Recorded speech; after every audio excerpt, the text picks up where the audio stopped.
My name is Elle Bryan. I am 28 years old. 6 years ago, my parents gave me an ultimatum at a crowded Chicago steakhouse. Leave my fiancé, the delivery driver, or lose my family forever. They called him a loser. My mother looked me in the eye and told me I was a disgrace to our family name. I chose him. I walked out of that restaurant with nothing. My parents cut me off, skipped my wedding, and spent the next 6 years pouring their millions into my sister's perfect life. What they did not know was that my husband was not just dropping off boxes. He was mapping the supply chain flaws that were bleeding my father's company dry. Yesterday, my father walked into his own boardroom to meet the anonymous tech billionaire who just bought his failing empire. When my husband walked through those double doors, the silence was deafening. But before I tell you how we took everything my father built, please take a moment to like and subscribe to Sophia Told Stories. But only if this story truly resonates with you. Drop a comment telling me your age and where you are watching from right now. Now let me take you back to that night at the steakhouse when my family drew a line in the sand. The restaurant was Gibson's, right in the heart of Chicago. White tablecloths, dim lighting, waiters carrying silver trays of oysters and dry-aged steaks. It was supposed to be my engagement dinner. My parents, Richard and Victoria, sat on one side of the leather booth. My older sister, Audrey, sat across from them with her fiancé, Julian, a hedge fund manager who wore his wealth like a weapon. I sat alone at the end of the table, checking my phone for the 5th time in 10 minutes. Leo was late. My father tapped his Rolex, his jaw set in that familiar tight line. 20 minutes, Elle. If the boy cannot respect our time, he does not respect us. I smoothed my napkin in my lap. His route runs late sometimes, Dad. It is the holiday season. They have him doing double shifts. My mother took a slow sip of her martini. A career built on carrying cardboard boxes. How aspirational. Audrey laughed, a soft, breathy sound. For my entire life, Audrey had been the golden child. Her Ivy League tuition, her designer wardrobe, and her luxury apartment were entirely funded by my father's legacy supply chain company. I took out student loans for a state school and worked double shifts just to pay my rent. My achievements were always footnotes to Audrey's existence. Julian reached over and patted my hand, smiling with too many teeth. It is noble work, Elle. Someone has to bring us our online shopping. Then the host parted the heavy velvet curtain. Leo walked in. He was not wearing the suit we bought for tonight. He was wearing his brown delivery uniform. His hair was damp with sweat. A dark smudge of grease streaked across his collar. He spotted our table and hurried over, catching his breath. "I am so sorry," he said, pulling out the chair next to me. The starter motor went out on the truck right on Wacker Drive. I had to wait for the tow, and the traffic was gridlocked. I ran the last 12 blocks. He reached for my hand. His knuckles were scraped, his palms rough. I smiled, feeling a rush of pride that he pushed so hard just to show up for me. But the rest of the table froze. My father stared at Leo's uniform like it was a biohazard. My mother slowly lowered her martini glass. The silence stretched, thick and heavy, until my mother leaned forward. Her voice was quiet, precision-engineered to cut. "He delivers packages. You deliver shame." I felt the blood drain from my face. "Mom, do not do this." She ignored me, keeping her eyes locked on Leo. "We are the Bryan family. My husband runs a logistics empire. We dine with senators and board members. And you bring a sweaty courier to a 5-star restaurant and ask us to welcome him into our bloodline." Leo sat up straight. He did not raise his voice. He did not shrink. "Mrs. Bryan, I understand I do not look the part tonight, but I love your daughter. I provide for her, and I have plans for our future." "Plans," my father scoffed. He threw his cloth napkin onto the table. "I have heard enough. Elle, you have a choice to make right now. You can take this ring off, stand up, and walk out of here with your family. We will pretend this embarrassing phase never happened. Your trust fund stays intact. Your position in my company is waiting. Or you can sit there holding his greasy hand. If you choose that, you are no longer a Bryan. You will not get a dime. You will not get a phone call. You are dead to us." Audrey looked at me, swirling her wine. "Just be smart for once, Elle. Do not throw your life away for a guy who drives a truck." I looked at my father. I looked at my mother. I looked at the sister who had always received the world on a silver platter, while I fought for scraps of their approval. Then I looked at Leo. I saw the exhaustion in his eyes, the dedication in his posture. He had run 12 blocks for me. My family would not even walk across the room for me unless it served their image. I laced my fingers through Leo's. "I am staying," I said. My father stood up. He did not say another word. He signaled the waiter, paid the bill, and walked out. My mother followed, her heels clicking sharply against the hardwood floor. Audrey and Julian left last, shaking their heads like I was a tragedy they were glad to escape. I sat in the empty booth with the man I loved. My phone pinged, a notification from my bank. My father had already severed my access to the joint family accounts. I had less than $200 to my name. I squeezed Leo's hand. "We are going to be okay," I told him. He looked at me, his eyes dark and determined. He promised me that they would never have the power to make me feel small again. I believed him, but I had no idea what he was about to build while they were busy forgetting I existed. The morning after the dinner at Gibson's, my phone screen displayed a balance of $14.12. My father had not just frozen the joint accounts, he had routed every auto-pay subscription, my car insurance, and my phone bill to trigger simultaneously, draining the small safety net I had built from my analyst's salary. It was a calculated strike. He wanted me to feel the immediate, suffocating panic of poverty. He wanted me crawling back by noon. Instead, I pulled cardboard boxes from the recycling bin behind my apartment building and started packing. As I folded my clothes, I thought about the disparity between my sister and me. Audrey never touched cardboard unless it held a delivery from Bergdorf Goodman. When she moved into her penthouse overlooking Lake Michigan, my parents hired a white-glove moving service and an interior designer. Her Ivy League degree hung in a custom frame, fully paid for by Bryan Distribution, my father's legacy supply chain company.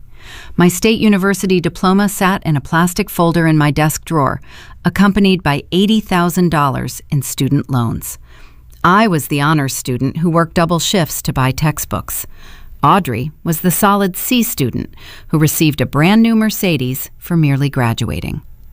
My parents viewed her existence as a triumph and my independence as a threat. By 2 p.m, my living room was stripped bare. That is when my phone buzzed. It was not my mother or my father. It was a text from Eleanor, my father's executive assistant. "Richard requests your presence at the corporate office at 4 o'clock. Have your keycard ready to surrender." He did not even send the message himself. I wore my sharpest blazer and rode the train downtown. Bryan Distribution occupied the top 3 floors of a steel and glass high-rise in the Loop. For years, I walked through those revolving doors, hoping my father might ask for my input on a financial forecast or invite me to sit in on a quarterly review. He never did. The receptionist, a woman who had known me since I was 12, refused to meet my eyes as I handed over my plastic keycard. She pointed silently toward the heavy oak doors of the executive suite. My father sat behind his sprawling mahogany desk, reviewing a quarterly report. He did not look up when I entered. He let me stand there for a full minute, establishing the power dynamic. When he finally set his pen down, his expression was devoid of warmth. He looked at me the same way he looked at a vendor who had missed a delivery window. "Take a seat, Elle." I remained standing. I prefer to stand. "Why am I here, Dad?" He opened a leather portfolio and slid a single sheet of paper across the polished wood, followed by a pale blue check. I glanced down. The check was made out to L. Bryan in the amount of $50,000. The paper was a legally binding non-disclosure and separation agreement. "Call it a severance package," he said, leaning back in his leather chair. "You have chosen a life that does not align with the standards of this family. I will not have you dragging the Bryan name through the mud while you play house with a courier. You take the money, you sign the document. You agree to never contact us, never speak to the press, and never attend family functions. You cease to exist in our social circles. I stared at the paperwork. $50,000. It was a fraction of what he spent on Audrey's engagement ring alone. Audrey and Julian are flying out to St. Bart's next month for a private island pre-wedding celebration, he continued, his tone casual, twisting the knife. The guest list is finalized. Our extended family will be there. Our board of directors will be there. We need a clean narrative. We are telling everyone you took a remote job overseas and could not make it. Signing that paper makes the lie official. I looked at the man who raised me. He was trying to buy my silence because my mere existence beside a working-class man threatened his fragile ego. He believed money was the only language that mattered. He believed I was desperate enough to take it. I picked up the pale blue check. My father offered a thin, victorious smile, assuming he had won. I gripped the thick paper with both hands and tore it straight down the middle. The sharp ripping sound echoed in the quiet office. I placed the two halves neatly on top of the unsigned contract. I do not want your severance, Dad. I do not want your money. And I do not want your name. Tell everyone whatever lie helps you sleep at night. His face flushed a dark, furious red. You walk out that door, Elle, and you will have nothing. You will be scraping by for the rest of your life. I turned toward the door. I will take my chances. I walked out of the skyscraper and into the freezing Chicago wind. I was unemployed, disowned, and nearly broke. But as I took a deep breath of the sharp winter air, I felt something I had never experienced in my parents' house. Total freedom. That weekend, Leo and I moved into a cramped, fourth-floor walk-up studio in a neighborhood my mother would not even drive through. The radiator hissed, the floorboards sloped, and our mattress rested directly on the cheap linoleum floor. We ate boxed macaroni and cheese for dinner, sitting cross-legged by the window, watching the streetlights flicker below. Leo held my hand, kissing my knuckles, promising me that this was just the prologue. I found a mid-level analyst job at a quiet firm to keep the lights on, while Leo kept his delivery route. Every morning he put on his brown uniform and walked out the door before the sun came up. I thought he was just driving. I thought he was just carrying boxes to pay his half of our meager rent. But every night when I went to sleep, the glow of his laptop screen illuminated the dark corner of our tiny apartment. I would hear the rapid, quiet clicking of his keyboard until 3 a.m. I thought he was playing games or watching videos to unwind. I had no idea he was writing thousands of lines of code. I had no idea he was systematically building the exact weapon that would tear my father's empire to the ground. 6 months passed. The brutal Chicago winter finally thawed into a damp, hesitant spring. Our wedding day arrived on a Tuesday. We chose a weekday because the venue rental at a small stone church in Logan Square cost half the weekend rate. I wore a simple ivory gown I bought off the rack at a boutique closing sale. It cost $300. For context, when Audrey turned 21, my mother spent $10,000 flying a Parisian designer to our home just to measure her for a custom birthday dress. I did not care about the silk or the lace. I only cared about the people sitting in the pews. I sent 50 ivory envelopes to the Bryan family. I invited aunts, uncles, cousins, and godparents. These were people who attended my childhood piano recitals. These were people who smiled and hugged me at my college graduation. I knew my parents would tear their invitations to pieces the second they arrived in the mail, but I harbored a quiet, fragile hope that someone from my bloodline would show up. I hoped my Uncle Arthur, who always slipped me extra allowance when I was young, might come. I hoped my cousin Claire, who I tutored in calculus for 3 years, would walk through the doors. It was 10 a.m. The ceremony was scheduled for 10:15. I stood in the small, drafty vestibule at the back of the church, clutching a modest bouquet of white carnations and baby's breath. The church coordinator, a kind older woman named Mrs. Higgins, peeked through the heavy wooden doors leading to the sanctuary. She turned back to me and offered a sympathetic, tight-lipped smile. "There are about 20 people seated," she whispered gently. "Leo's friends from the logistics center are here, along with a few of your coworkers from the financial firm." She hesitated, adjusting her glasses. "Should we wait a few more minutes for your side of the aisle?" I shook my head. The left side of the church, the traditional bride side, was entirely empty. Not a single person from the Bryan family had crossed the city limits. I asked Mrs. Higgins for 1 minute alone. I sat on a folding metal chair in the vestibule and unclasped my small purse. I pulled out my phone. I told myself I was just checking the time. I was lying. I was praying for a text message explaining a delayed flight, an excuse about a flat tire, anything to soften the sting of abandonment. Instead, a notification flashed across the top of my screen. Audrey Bryan is live on Instagram. My thumb hovered over the alert. I tapped it. The screen instantly filled with brilliant, blinding sunlight. The backdrop was not a gloomy Chicago spring. It was the pristine turquoise water of the Caribbean. They were in St. Bart's. Audrey filled the frame, wearing a white designer swimsuit and oversized sunglasses, holding a flute of vintage champagne. "Welcome to the pre-wedding VIP bash," Audrey squealed into the camera. The ocean wind whipped her perfect blonde hair across her shoulders. Behind her, a chartered luxury yacht rocked gently in the harbor. She turned the camera to pan across the expansive teak deck. My heart stopped. I forgot how to breathe.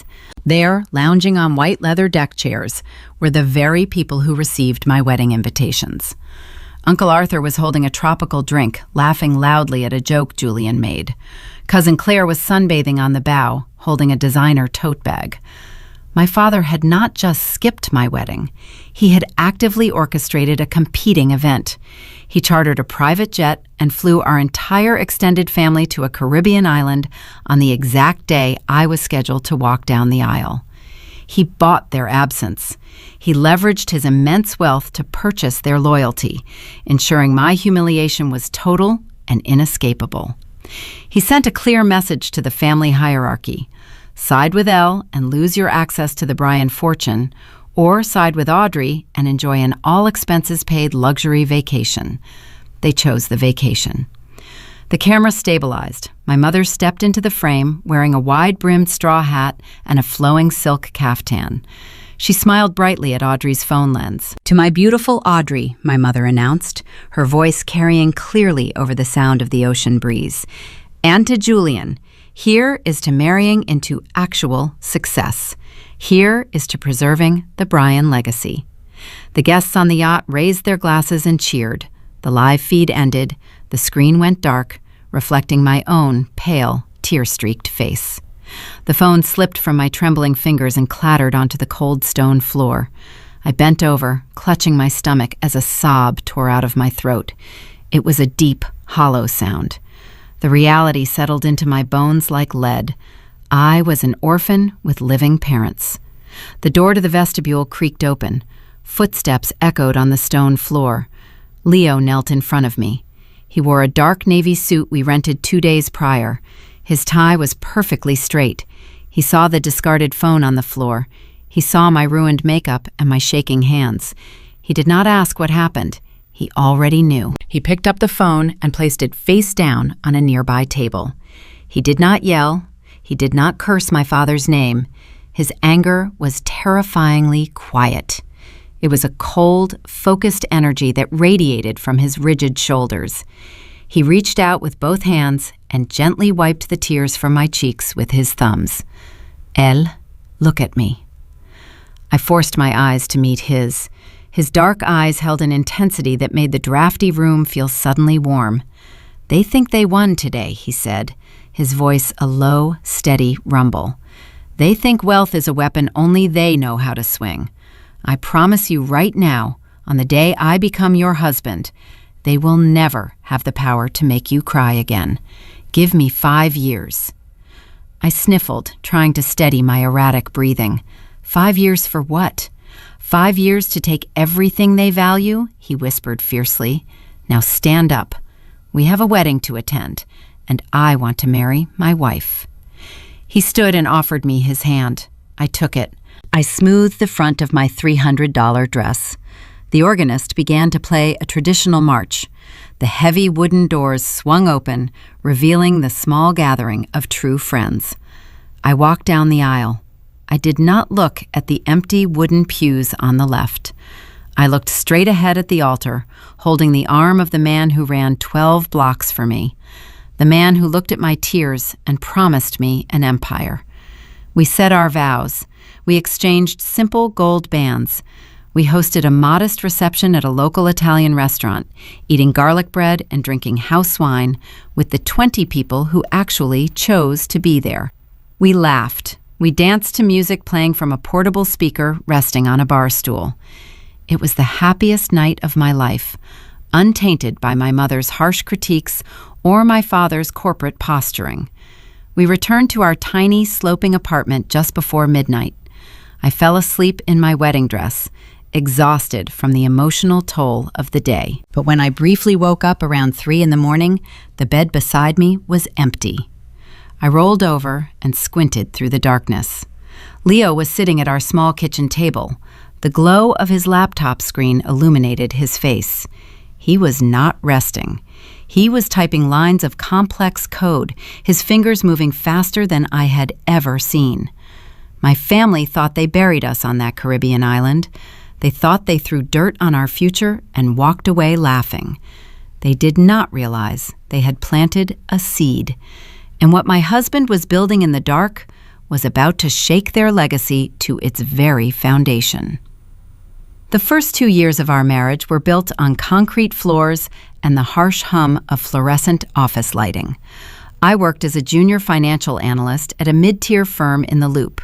My days consisted of crunching numbers for risk assessments, auditing spreadsheets, and eating stale break room pretzels for lunch just to save an extra $4 a day.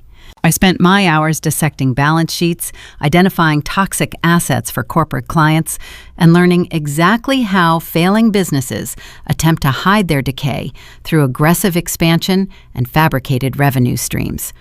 Every financial model I analyzed at work became a blueprint for our own survival. Leo kept his delivery route. Every morning at 4:30, he laced up his heavy work boots and stepped out into the dark city streets. But he was not just dropping off packages. He was conducting extensive field research. My father always viewed logistics as a blue-collar necessity, a brute force operation of diesel trucks and unorganized warehouses. Leo saw it as a living organism plagued by expensive, fatal diseases. Every night, our sloping apartment transformed into a makeshift tech incubator. We shared a wobbly folding table. On my side, I built financial models to project the potential savings of algorithmic routing. On his side, Leo wrote the code. He was building an artificial intelligence platform designed to predict supply chain bottlenecks before they happened. His algorithms were programmed to predict weather delays, reroute freight in real time, and eliminate the bloated middle management structures that defined archaic business models. He named the software Apex. He mapped the exact inefficiencies that cost companies like Bryan Distribution millions of dollars a quarter. Leo was creating a digital predator, and my father's outdated supply chain was the exact prey it was designed to hunt. While my father spent his evenings sipping expensive scotch at the country club, boasting about his legacy, my husband spent his nights drinking instant coffee and studying the vulnerabilities in my family's armor. The physical toll was unrelenting. We lived on cheap instant noodles and discounted bruised produce from the corner market. We skipped birthdays, anniversaries, and holidays. We sold my reliable car to buy a high-performance server, leaving us entirely reliant on the erratic winter transit system. My winter coat lost its insulation, and the soles of my boots wore dangerously thin. But poverty felt different when it was a deliberate strategy rather than a life sentence. We were not failing, we were fasting. The encounter that solidified our resolve happened during a freezing Tuesday afternoon in November of our second year. I had just finished a grueling meeting with a client and stepped into a high-end coffee shop near the Magnificent Mile to warm my frozen hands. I ordered the cheapest black drip coffee on the menu. Leo happened to be running a route in the exact same neighborhood. He parked his brown truck in a loading zone and ducked inside the cafe just to bring me a stale muffin he bought from a street vendor. It was a tiny, rare moment of connection in the middle of a brutal work week. We stood near the sugar station, sharing the cold pastry and enjoying the brief warmth. The brass bells above the glass door chimed loudly. The bitter wind swept inside, bringing two very familiar figures with it, Audrey and Julian.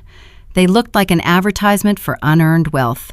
Audrey wore a pristine camel hair coat that cost more than my annual rent. Julian wore a tailored navy overcoat and a smug expression. They were laughing loudly, carrying 4 glossy shopping bags from expensive designer boutiques.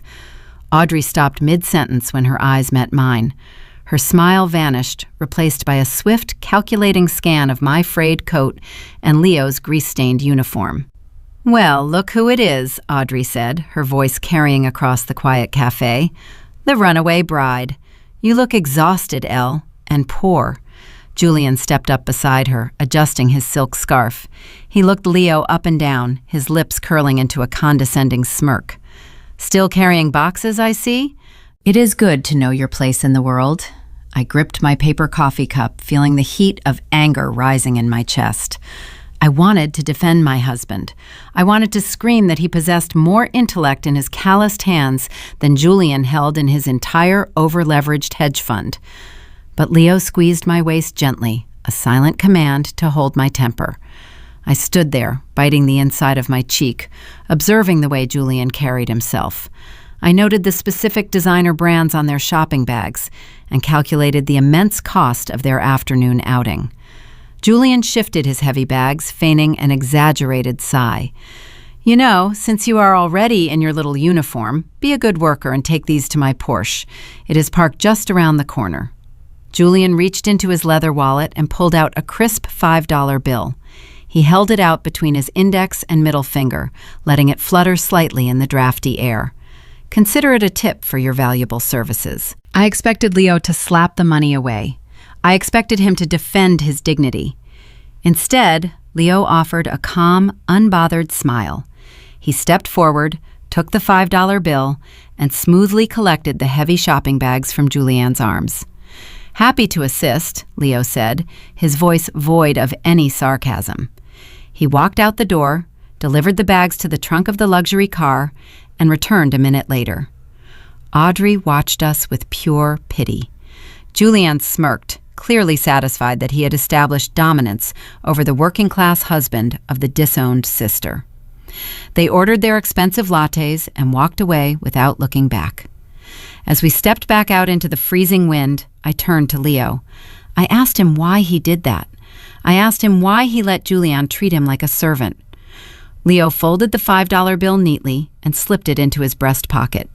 He looked at the retreating taillights of Julian's expensive car. "I did not let him treat me like a servant, Elle. I gathered data. He's carrying 4 bags of luxury goods on a Tuesday afternoon. His hedge fund reported a 12% loss last quarter, yet he just bought a custom Porsche. Julian is bleeding cash, and he is too arrogant to hide it. Arrogance makes men careless.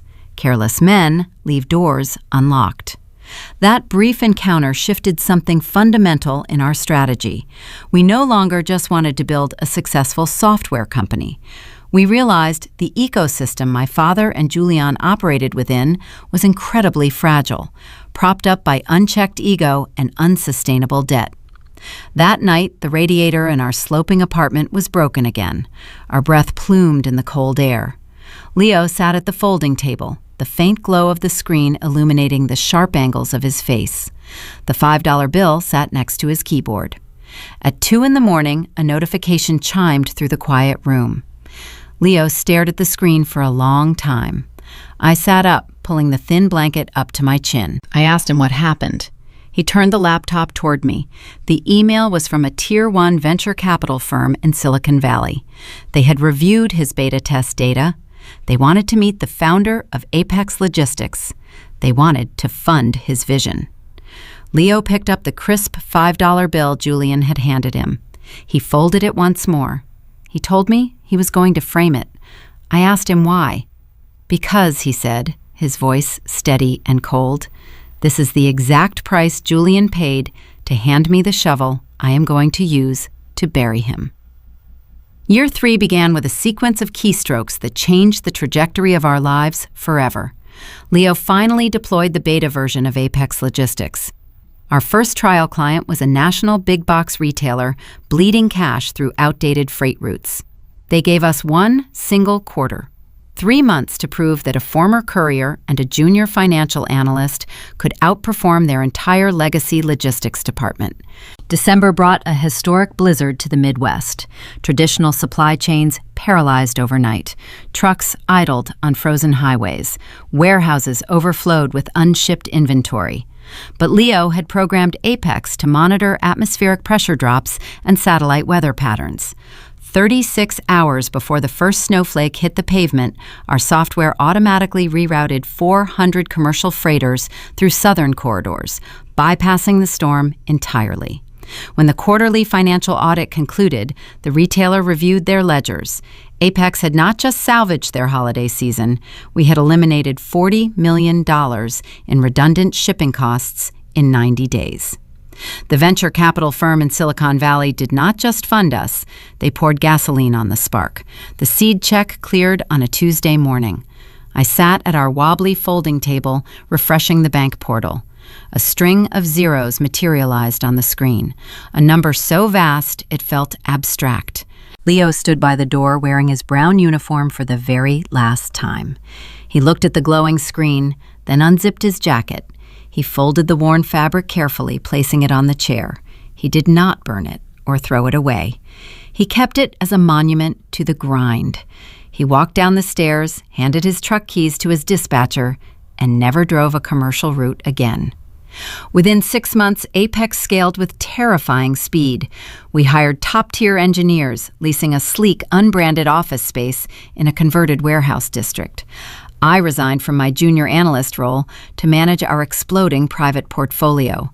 We became multimillionaires before our 4th wedding anniversary. But we chose a very specific path. We chose stealth. We did not purchase neon sports cars or diamond-encrusted watches. Those are the desperate symbols of people who want to look rich. We wanted to be untouchable. We bought an expansive, minimalist penthouse overlooking Lake Michigan, secured behind private elevators and strict non-disclosure agreements. We wore tailored, unbranded clothing spun from vicuña and cashmere. We built a fortress of quiet luxury, ensuring my family remained entirely blind to our ascent. While we constructed our empire in the clouds, Bryan Distribution was drowning on the ground. My father ran his business the same way he ran his family. He relied on intimidation, rigid hierarchies, and an unwavering belief in his own superiority. But the corporate landscape was shifting rapidly. You cannot intimidate an algorithm. You cannot bully a supply chain into efficiency. I utilized my industry contacts to monitor his quarterly performance. The data painted a grim picture. Bryan Distribution was hemorrhaging capital. My father refused to integrate predictive tracking software, dismissing it as a trendy gimmick. He continued paying exorbitant salaries to a bloated executive board composed entirely of his country club friends. The fatal blow struck when his oldest client, a nationwide grocery syndicate, terminated their 20-year contract. They defected to a younger, leaner logistics firm, a firm that happened to license the Apex routing engine. My father lost a cornerstone account to my husband without ever knowing Leo's name was on the patent. Instead of restructuring, my father blamed the shifting market. He fired warehouse workers to offset the lost revenue while taking Julian on a chartered golf trip to Scotland. Ignorance is a comfortable blanket until it suffocates you. December arrived again. The holiday season always brought a sharp reminder of the family I left behind. One afternoon, our private concierge brought up a stack of sorted mail. Buried beneath glossy architecture magazines was a thick, cream-colored envelope. The heavy cardstock and gold foil lining were unmistakable. It was from my mother. Victoria had tracked down our previous address, and the Postal Service forwarded it to the new corporate post office box we maintained for privacy. I sat on a curved velvet sofa in our sunlit living room. The floor-to-ceiling glass windows framed the icy, sprawling expanse of the Chicago skyline. I slid my thumb under the gold seal and pulled out a holiday photo card. The image featured Audrey and Julian standing in front of a sprawling, multi-story suburban mansion. Julian wore a tailored tuxedo. Audrey wore a sweeping emerald gown holding a purebred golden retriever. The house behind them featured towering columns and a manicured lawn.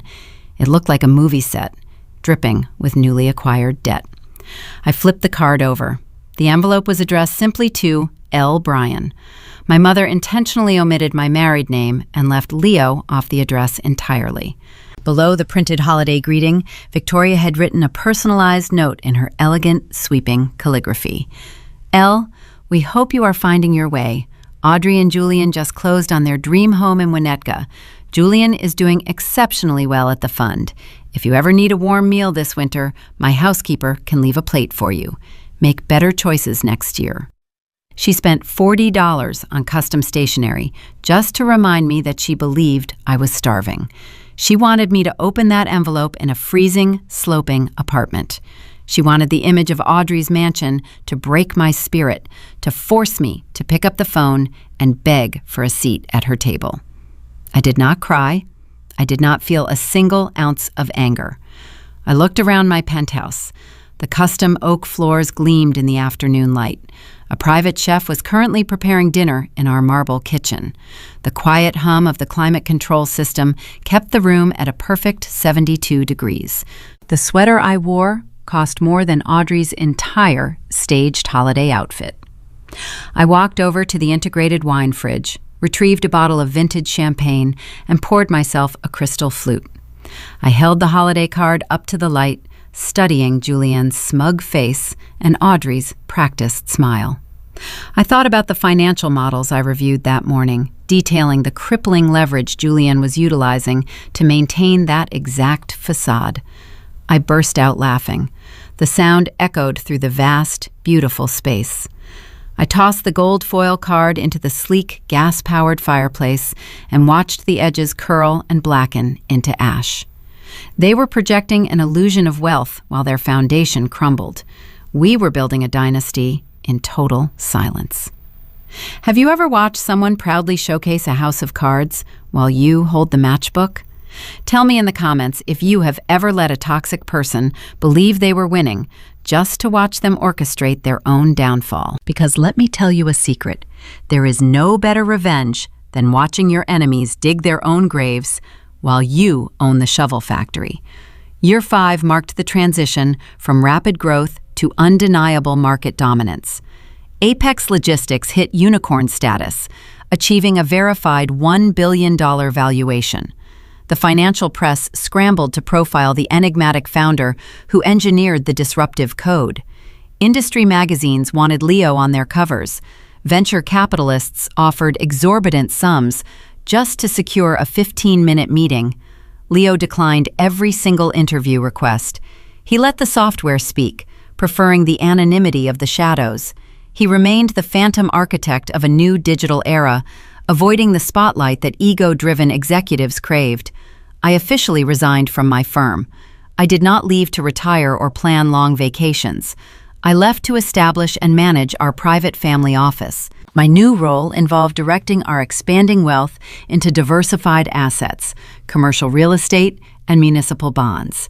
I established a network of trusts and holding companies to shield our identities, operating under names that never trace back to Leo or me. We possessed the kind of capital that could alter the skyline of the city, yet we chose to live like ghosts. We purchased an expansive, minimalist penthouse overlooking Lake Michigan, secured behind private elevators and strict non-disclosure agreements. We constructed a fortress of quiet luxury, ensuring my family remained wholly blind to our ascent. It was late October.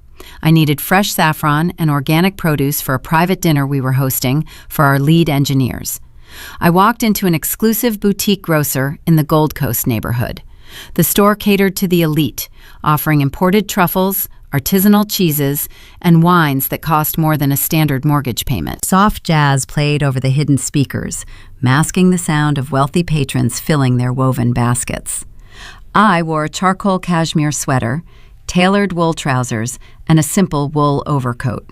No logos, no gold hardware, no flashy monograms. To a brand-obsessed eye, I looked incredibly plain.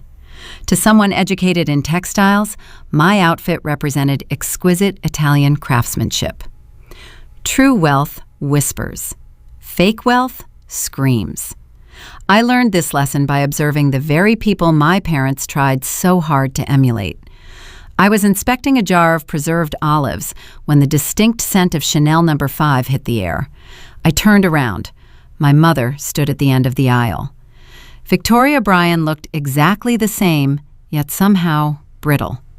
She carried a bright red Prada tote bag, the logo positioned perfectly outward to ensure everyone recognized the price tag. Her wrists were stacked with designer bracelets that clanked loudly when she reached for a box of imported crackers. She froze when she saw me. We had not stood in the same room since that steakhouse dinner 5 years ago.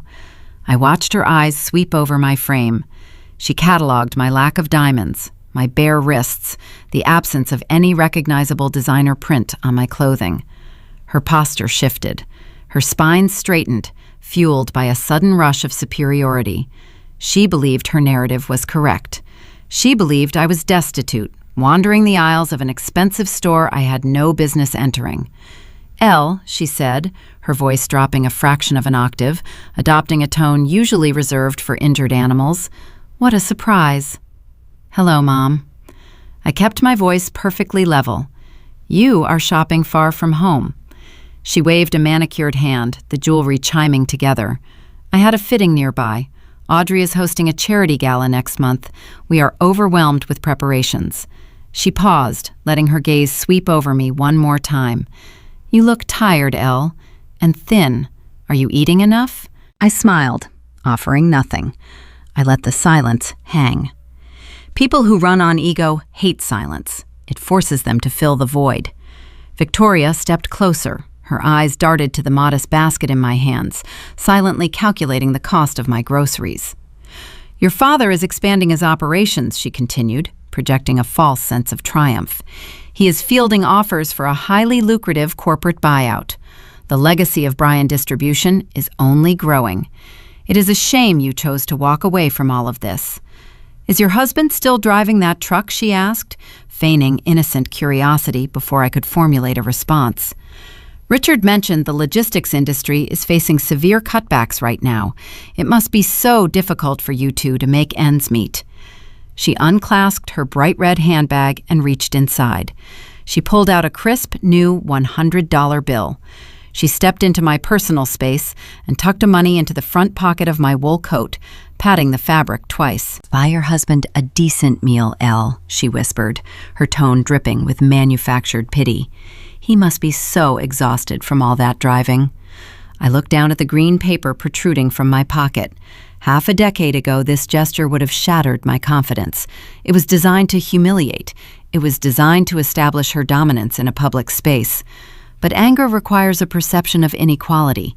I could not be angry at a woman who was standing on a sinking ship, handing a life preserver to the captain of a dreadnought. I did not throw the money back at her. I did not raise my voice or defend my husband's honor. I smiled, a genuine, warm smile. Thank you, Mom, I said smoothly. That is very generous of you. I turned my back to her. I walked toward the front entrance of the boutique grocer. There was a clear acrylic donation box set up by the registers, collecting funds for a local children's hospital. I knew Victoria was watching my back. I stopped at the acrylic box. I pulled the crisp $100 bill from my pocket and dropped it through the narrow slot. The green paper fluttered down, landing softly on a pile of loose coins. I pushed through the heavy glass doors and stepped out onto the damp pavement of Rush Street. A sleek, midnight black Maybach idled at the curb. My driver, wearing a sharp dark suit, immediately stepped out and opened the rear door for me. I glanced back through the glass facade of the grocery store. Victoria was standing near the checkout lanes. Her red Prada bag hung limply from her arm. Her eyes were fixed on the chauffeur, the luxury vehicle, and the effortless way I stepped into the leather interior. The confusion on her face was a masterpiece. The condescending pity melted into profound, paralyzing shock. She was beginning to realize the daughter she discarded was no longer a victim. But the truth was far more dangerous than a luxury car, because while my mother was busy handing out pocket change to inflate her ego, her beloved golden child was preparing to make a phone call that would expose the rot beneath their perfect facade. An empire does not collapse overnight. It erodes from the inside out, hollowed by unchecked pride and silent debts, until a single gust of wind reduces the entire structure to dust. While Leo and I fortified our holding companies behind impenetrable walls of privacy, the golden facade of my family was fracturing in real time. Julian spent years performing the role of a Wall Street visionary. He wore bespoke suits, drove imported sports cars, and spoke in a rapid, aggressive cadence designed to intimidate anyone asking specific questions about his returns. But his hedge fund was a mirage, built on catastrophic leverage. He bet heavily against emerging technology sectors, shorting stocks he believed were overvalued. When the market unexpectedly rallied, his positions were liquidated. The margin calls arrived like a tidal wave. Brokers demanded immediate cash to cover his escalating losses. Julian did not have the liquidity. His personal wealth was tied up in the Winnetka mansion, luxury vehicles, and country club initiation fees.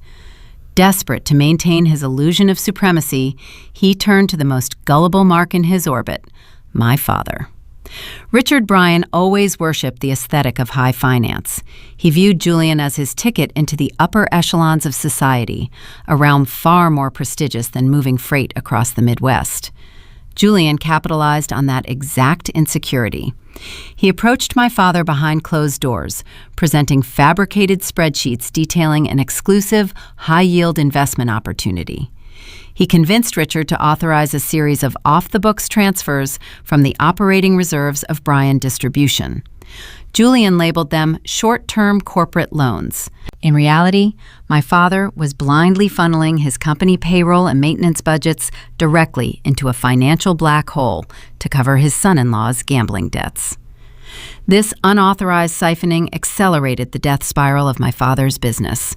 Bryan Distribution was already bleeding clients to modern competitors like Apex. Now they lacked the capital to repair their aging fleet of trucks or pay their remaining warehouse staff. The rot had reached the foundation. I monitored the deterioration from my home office. My dual monitors displayed real-time alerts regarding corporate bond ratings and municipal filings. I watched the credit rating of Bryan Distribution plummet from prime to junk status in a matter of weeks. I knew the collapse was imminent. I just did not expect the first casualty to knock on my digital door. It was a Tuesday morning. The penthouse was silent except for the soft hum of the climate control system.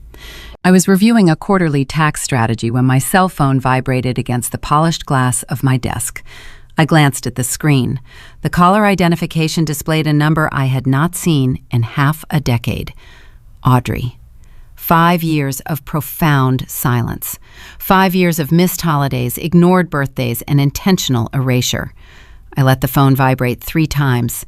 I studied the glowing name, feeling a strange, clinical detachment. The younger version of me would have answered immediately, desperate for a breadcrumb of sisterly affection. The woman I had become simply pressed the green button and placed the device on speakerphone. Elle. Her voice echoed through the quiet room. It was breathless, tight, and stripped of its usual melodic arrogance. "Hello, Audrey." She did not ask how I was doing. She did not inquire about my marriage, my health, or the 5 years of my life she missed. She plunged straight into a frantic, uncoordinated demand, cloaked in the illusion of a minor inconvenience. "Listen, it has been forever, I know. Things have been so crazy here. Julian is closing a massive international deal next week, and the bank froze his primary accounts for a routine security audit. It is just a bureaucratic nightmare. The timing is terrible because our mortgage auto draft is scheduled for tomorrow, and the club requires the annual dues by Friday." She paused, taking a sharp, trembling breath. "I need a sisterly favor, Elle. You always saved those little analyst paychecks. You always lived so simply. I need you to wire me whatever savings you have, just to float us for a few days until Julian clears the audit. I will pay you back double." I sat back in my ergonomic leather chair. I looked out the floor-to-ceiling windows at the sprawling, icy expanse of Lake Michigan. My sister was drowning. The banks were closing in on Julian. The country club was likely threatening expulsion. The Winnetka mansion was on the verge of foreclosure.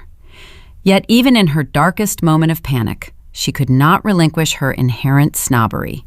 She still viewed me as the frugal, pathetic little sister hoarding pennies in a jar.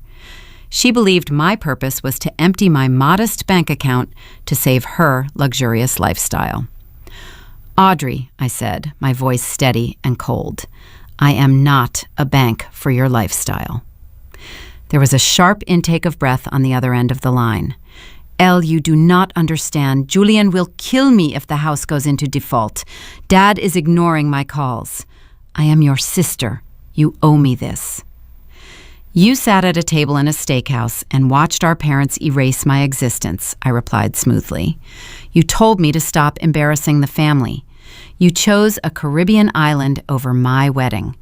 You do not get to cash a blank check on a relationship you spent your entire life destroying." "Please," she whispered, her voice finally cracking into genuine despair.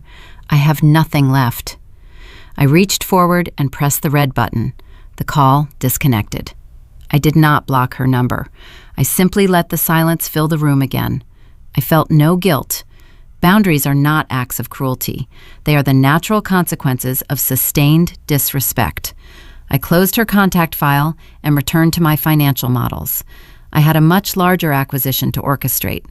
While Audrey was begging for pocket change to cover her mortgage, the real crisis was unfolding in the executive suite of Bryan Distribution. My private intelligence network flagged a critical legal filing that afternoon. A major commercial bank in Chicago had officially issued a formal notice of default to my father's company. The terms of their commercial loans required Bryan Distribution to maintain a specific cash reserve ratio. Thanks to the secret wire transfers to Julian, my father breached those covenants. The bank delivered a brutal ultimatum. Richard Bryan had exactly 60 days to cure the default, or the financial institution would seize his commercial assets, liquidate his trucking fleet, and force the legacy company into involuntary bankruptcy. My father was officially cornered. The walls of his empire were closing in. He could not secure a secondary loan because his credit rating was abysmal.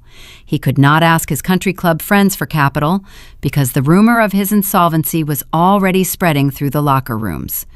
Bankruptcy would mean public humiliation.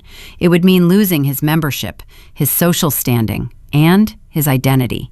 His ego could not process the concept of failure. He needed a savior. He needed a miracle. Desperation breeds severe cognitive blind spots. Richard ordered his remaining executive team to put the company on the market immediately. He authorized his brokers to solicit emergency buyout offers. He was searching for a buyer wealthy enough to absorb his astronomical debt, yet naive enough to keep him installed as the highly paid chief executive officer. He wanted someone to clean up his mess while allowing him to retain his title and his corner office. He cast his net into the turbulent corporate waters, praying for a wealthy, unsuspecting tech conglomerate to take the bait. He did not realize the predator swimming in the deep water was already circling his sinking ship. Leo and I sat at our dining table that evening, reviewing the distress signals emanating from Bryan Distribution. We looked at the numbers. We looked at the 60-day deadline. The trap was perfectly primed. It was time to introduce my father to the new owners. The ticking clock of the default notice forced my father into a frantic, uncoordinated scramble. He hired a boutique investment bank to quietly shop Bryan Distribution to private equity firms across the Midwest. The initial responses were universally dismal. Nobody wanted to purchase a legacy logistics fleet drowning in pension liabilities and running on outdated technology. Every rejection wounded his pride, backing him further into a dark corner. Then, during the third week of his panic, his brokers received a formal letter of intent. The prospective buyer was a holding firm registered in Delaware, operating under the name Apex Enterprise Solutions. The offer was staggering. It proposed a total acquisition of all physical assets, the assumption of all outstanding corporate debt, and a generous cash buyout for the remaining shareholders. To a desperate man drowning in the deep end, it looked like a lifeline dropped straight from heaven. To us, it was the jaws of a steel trap snapping open. Richard did not bother researching the parent company behind the shell corporation. He saw a San Francisco address on the letterhead and immediately formulated a narrative that protected his fragile ego. He convinced himself the buyers were naive software developers flush with venture capital. He pictured boys who understood algorithms but lacked real-world operational grit. He believed they desperately needed a seasoned patriarch to guide their transition into physical freight. My father negotiated a term sheet that included a 5-year retention contract for himself. The contract guaranteed a 7-figure annual salary and the prestigious title of Senior Executive Consultant. He thought he was a brilliant tactician.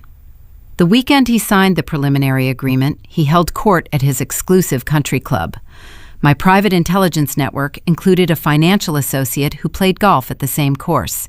He relayed my father's exact words to me.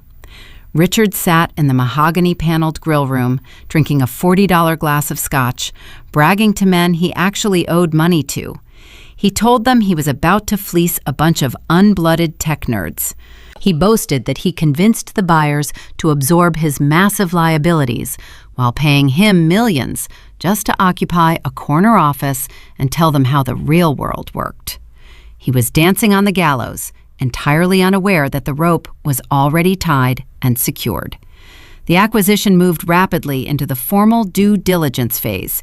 This is the critical period where the purchasing entity sends their auditors to inspect the true financial health of the target asset. Richard expected a few young analysts to glance over his inflated revenue projections and nod in agreement. Instead, Apex deployed a relentless team of forensic accountants and top-tier corporate litigators. They descended upon the Bryan Distribution headquarters like a swarm of silent locusts. They demanded unrestricted access to every server, every physical ledger, and every encrypted email archive. My father grew irritated. He complained to his brokers about the invasive nature of the audit, but he complied. He had to comply. The bank deadline hovered over his head like a swinging pendulum. He instructed his internal finance directors to cooperate, confident that his creative accounting was sophisticated enough to bypass detection. He severely underestimated the digital precision of the team Leo hired. Forensic accounting is a meticulous art form. It requires tracing the microscopic threads of misplaced capital until the entire tapestry unravels. It took our auditors exactly 9 days to bypass the superficial spreadsheets and locate the hidden subaccounts. The evidence they extracted was devastating. It was not mere incompetence. It was systemic, undeniable financial misconduct.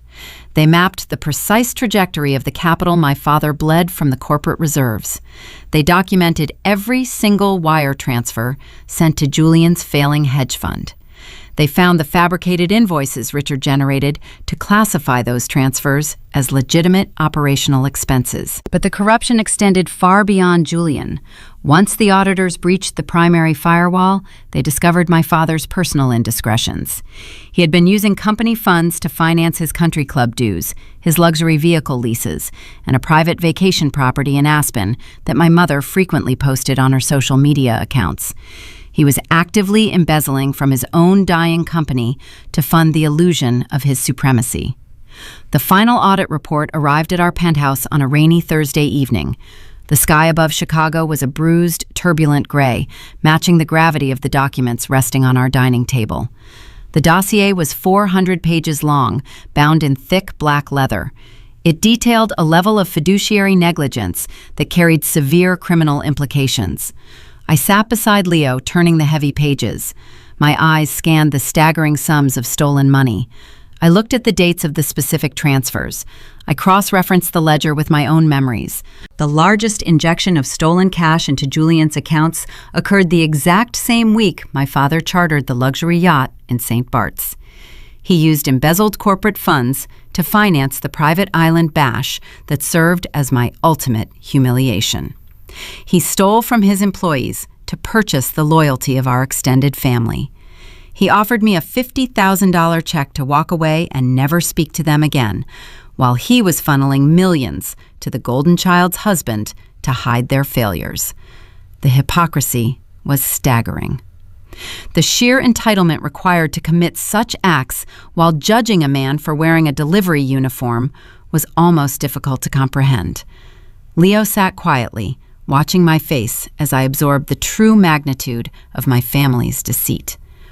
The soft glow of the table lamp illuminated the sharp, calculating angles of his jaw. He had spent 6 years building an empire from the ground up, fueled by the memory of the night my parents looked at him with utter disgust. Now he held their literal freedom in his calloused hands. The acquisition clauses we drafted contained a lethal provision. The purchasing entity retained the right to immediately terminate any executive found engaging in financial misconduct, voiding all severance packages and retention contracts. Furthermore, the buyer was legally obligated to report any discovered fraud to the federal authorities. Leo reached across the polished oak table and placed his hand gently over mine. His touch grounded me, pulling me back from the edge of the bitter memories. He looked down at the thick black binder containing the ruin of the Bryan legacy, then lifted his dark eyes to meet mine. He asked me a single, quiet question. Do we execute? I thought about the empty stone church on my wedding day. I thought about the live video of my mother raising a glass of vintage champagne, laughing into the ocean breeze, while I sobbed in a drafty vestibule. I thought about Julian handing my husband a $5 bill, unaware that he was funding the exact machine that would destroy him. They built their entire lives on a foundation of lies, expecting the world to bow to their surname. They assumed there would never be a reckoning. I closed the heavy leather binder. I looked at the man who had worked through the darkest nights to hand me the ultimate vindication. Execute, I said. The week leading up to the final acquisition board meeting felt like a suspended breath, the kind of profound stillness that always precedes a devastating storm. My father received the preliminary acquisition documents on a Tuesday morning. My intelligence network provided a digital copy the moment his pen touched the heavy bond paper. I imagined him sitting in his expansive corner office, overlooking the sprawling Chicago skyline. He likely wore his custom-tailored Italian suit, pouring a glass of his most expensive vintage scotch to toast his own perceived brilliance. He believed he had navigated a treacherous economic storm and emerged victorious. He secured a multi-million-dollar payout, erased his staggering corporate debt, and guaranteed himself a 5-year retention contract with a 7-figure annual salary. He viewed the incoming buyers not as saviors, but as foolish marks he successfully conned. He thought he outsmarted the modern digital economy. He did not realize his signature on those preliminary documents waived his right to contest any termination related to financial fraud. The legal phrasing was intricate, buried deep within the acquisition clauses. It explicitly stated that the new ownership retained the right to void all severance packages and retention bonuses if any prior executive misconduct was discovered. My father ignored that clause. His ego convinced him his embezzlement was untraceable. He willingly handed over the keys to his kingdom, genuinely believing he was simply changing the locks to keep out the creditors. Hubris is a potent family trait. It trickles down from the patriarch and infects the heirs. My sister Audrey could never experience a private victory. Her fragile self-worth required a constant, envious audience. By Thursday evening, my mobile phone illuminated with an alert from a burner social media account I maintained to monitor their public fallout. Audrey uploaded a new photograph. She stood on the marble terrace of her exclusive country club, wearing a sweeping silk evening gown, holding a crystal flute of imported champagne. The setting sun caught the sharp facets of her diamond engagement ring. Her caption read, "Daddy just secured our family legacy forever." She followed her boastful statement with the hashtag #OldMoney and the hashtag generational wealth. She projected an image of untouchable aristocracy. She desperately needed her high society peers to see that post. She needed them to believe the persistent rumors of Julian failing hedge fund were entirely false. She was using my father's phantom windfall as a glittering shield against the whispers circulating through her elite social circles. I looked at the photograph and felt a profound sense of pity. She was raising a glass to a mirage. She was bragging about a fortune that currently rested in my checking account. She had no idea her husband was quietly drowning in margin calls while she posed for the cameras. Arrogance requires endless validation. It is not enough for men like my father to simply win. They must ensure their perceived enemies watch them win. On Friday night, just 48 hours before the acquisition would become official, my laptop chimed. An email arrived in my secure private inbox. The sender was Richard Bryan. The subject line was blank. He had not attempted to contact me in over 5 years. He never inquired about my health, my marriage, or my location. He only broke his silence because his inflated ego demanded a witness to his grand triumph. I clicked the message open. The text was brief, sharp, and dripping with unearned superiority. L, he wrote, by Monday morning, Bryan Distribution will merge with a premier tech holding firm. This family is about to step into a new stratosphere of wealth and influence. The structure of this deal secures our legacy for the next century. I am writing this to remind you of the choice you made at Gibson's. You walked away from your birthright for a man who carries boxes for a living. Because you chose a delivery boy, you are permanently, legally excluded from this windfall. My attorneys have ensured your name will never touch a single cent of this new capital. You made your bed in the dirt, now lie in it. Do not attempt to contact us when you see the press release. I sat in the dim, warm light of my home office, reading the cruel words over and over. He did not write that message to inform me of his business dealings. He wrote it to inflict pain. He wanted me to spend my weekend consumed by bitter regret. He wanted me to weep over the millions I forfeited by marrying a working-class man. He wanted to shatter my spirit one final time before he ascended to his new corporate throne. I stared at the screen, analyzing the psychology of a man so consumed by status that he would taunt his own daughter on the eve of his greatest supposed achievement. Leo walked into the room carrying 2 ceramic mugs of hot tea. He wore comfortable gray sweatpants and a plain white t-shirt. He looked like the man I fell in love with, stripped of the bespoke suits and boardroom armor he wore during the day. He noticed the stark illumination of the monitor reflecting in my eyes. He set the mugs down on the polished wood desk and stood behind my ergonomic chair, resting his large, warm hands on my tense shoulders. I leaned back against him and read my father email aloud. My voice did not tremble. I read each harsh, dismissive sentence with crisp articulation. I reached the final line. You made your bed in the dirt, now lie in it. A heavy silence settled over the office. I waited for the sting of rejection. I waited for the familiar, hollow ache of being the discarded daughter. It never arrived. Instead, a low, genuine sound rumbled in Leo's chest. He started to laugh. It was not a bitter sound. It was the rich, deep laughter of a man who just heard the punchline to a brilliant joke. I looked up at him. The corners of my own mouth curved upward. A soft chuckle escaped my lips, joining his. Soon we were both laughing in the quiet sanctuary of our penthouse. We laughed at the profound absurdity of my father ego. We laughed at the rich irony of his threats. My father spent his entire life measuring human value by bank accounts and job titles. He thought a delivery uniform equated to a lack of intellect. He thought an Ivy League degree guaranteed infinite success. He was so blinded by his own prejudices that he failed to see the apex predator standing right in front of him.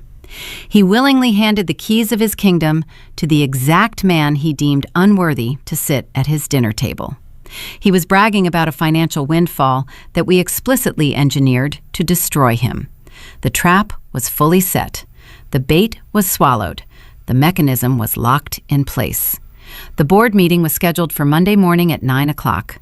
My father would walk into that room, expecting to shake hands with a faceless tech executive and collect his unearned reward. He expected to cement his legacy. He expected to prove me wrong once and for all. Have you ever watched someone confidently strut onto a trap door they built themselves? It is almost too beautiful to interrupt. Tell me in the comments if you have ever witnessed an arrogant person march proudly toward their own ruin. Subscribe to hear what happens when the floor finally drops out from beneath them. Monday morning arrived with a crisp, pale light slicing through the floor-to-ceiling windows of our penthouse. I woke up several minutes before the alarm sounded. The city of Chicago rested in the quiet twilight just before dawn. The sky over Lake Michigan shifted from deep indigo to a cold metallic gray. I lay perfectly still under the heavy down comforter, listening to the steady and even rhythm of Leo breathing beside me. Today was the culmination of 2,000 nights spent working in the shadows. The invisible timer we set the evening we were banished from Gibson's Steakhouse had finally reached 0. For 6 years, my mornings began with the freezing scramble of sheer survival. I remembered the biting chill of our first apartment. I remembered the hissing radiator that never produced heat, the rigid mattress resting directly on cheap, peeling linoleum, and the bitter taste of instant coffee brewed with tap water. I remembered watching Leo lace up his heavy work boots in the dark, preparing to carry heavy freight through unforgiving blizzards.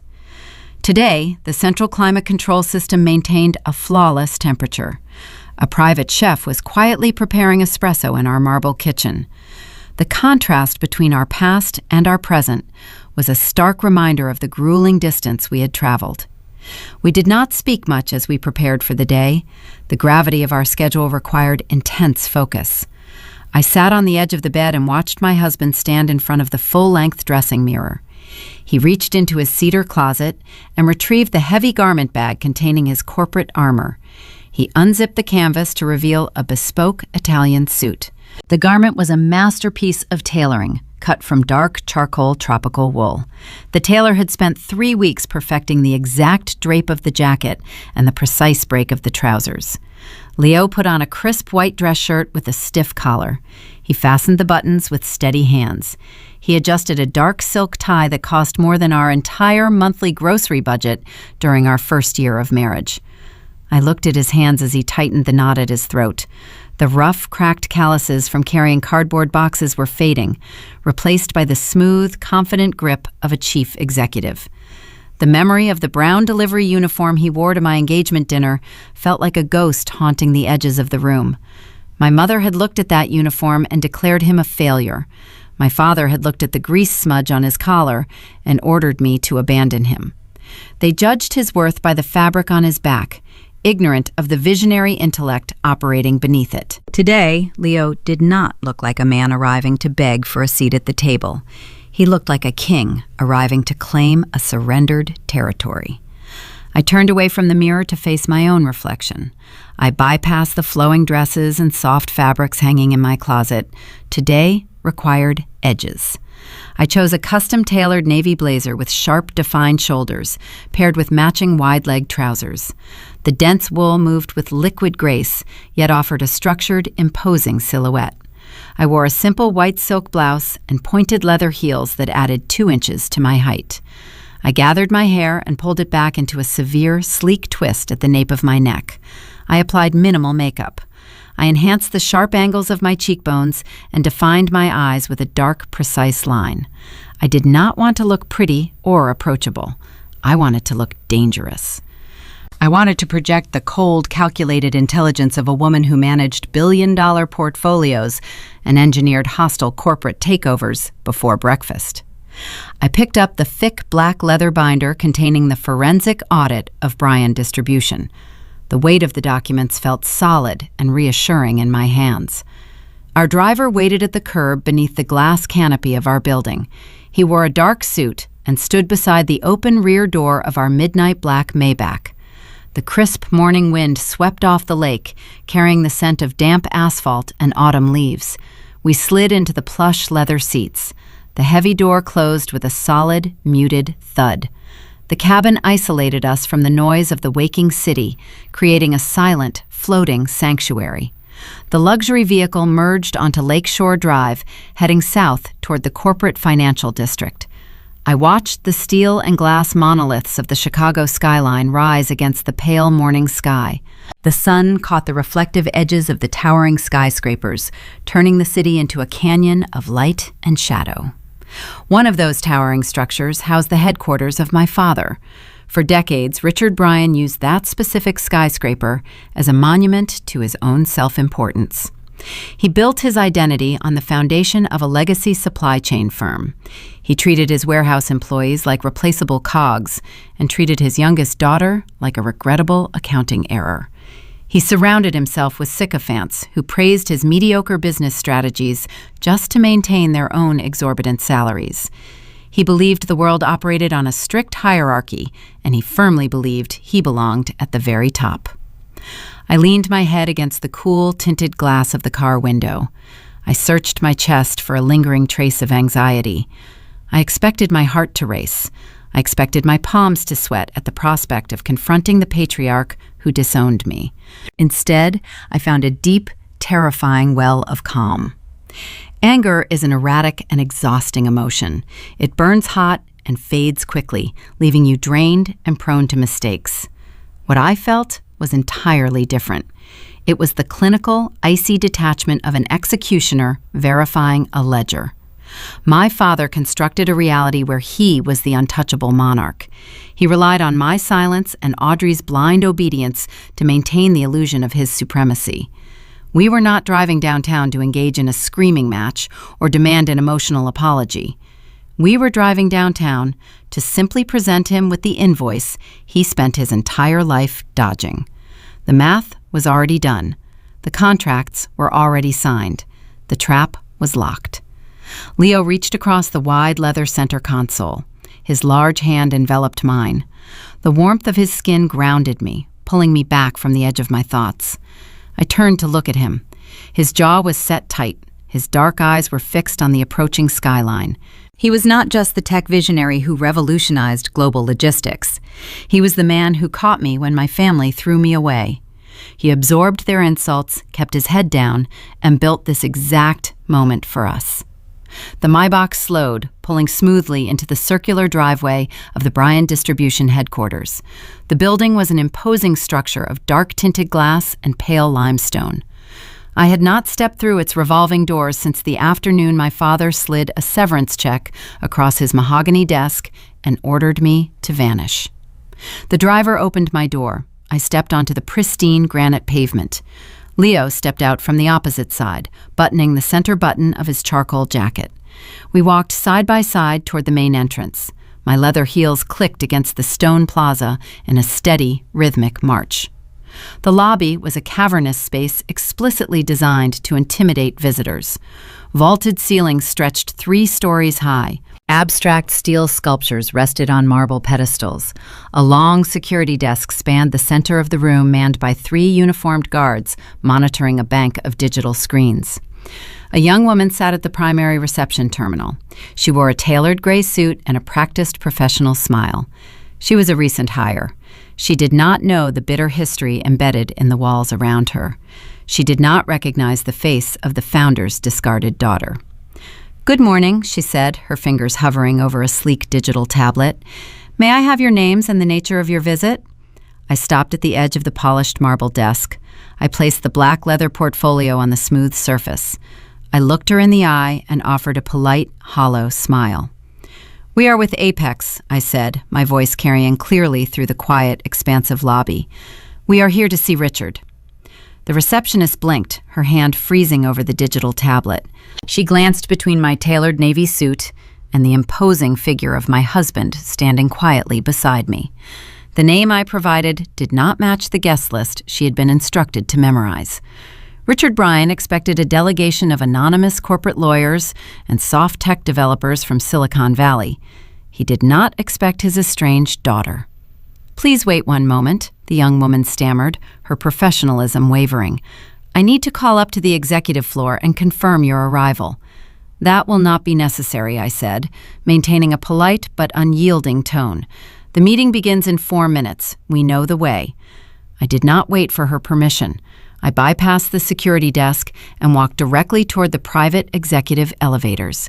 Leo followed, his presence commanding the space without uttering a single syllable.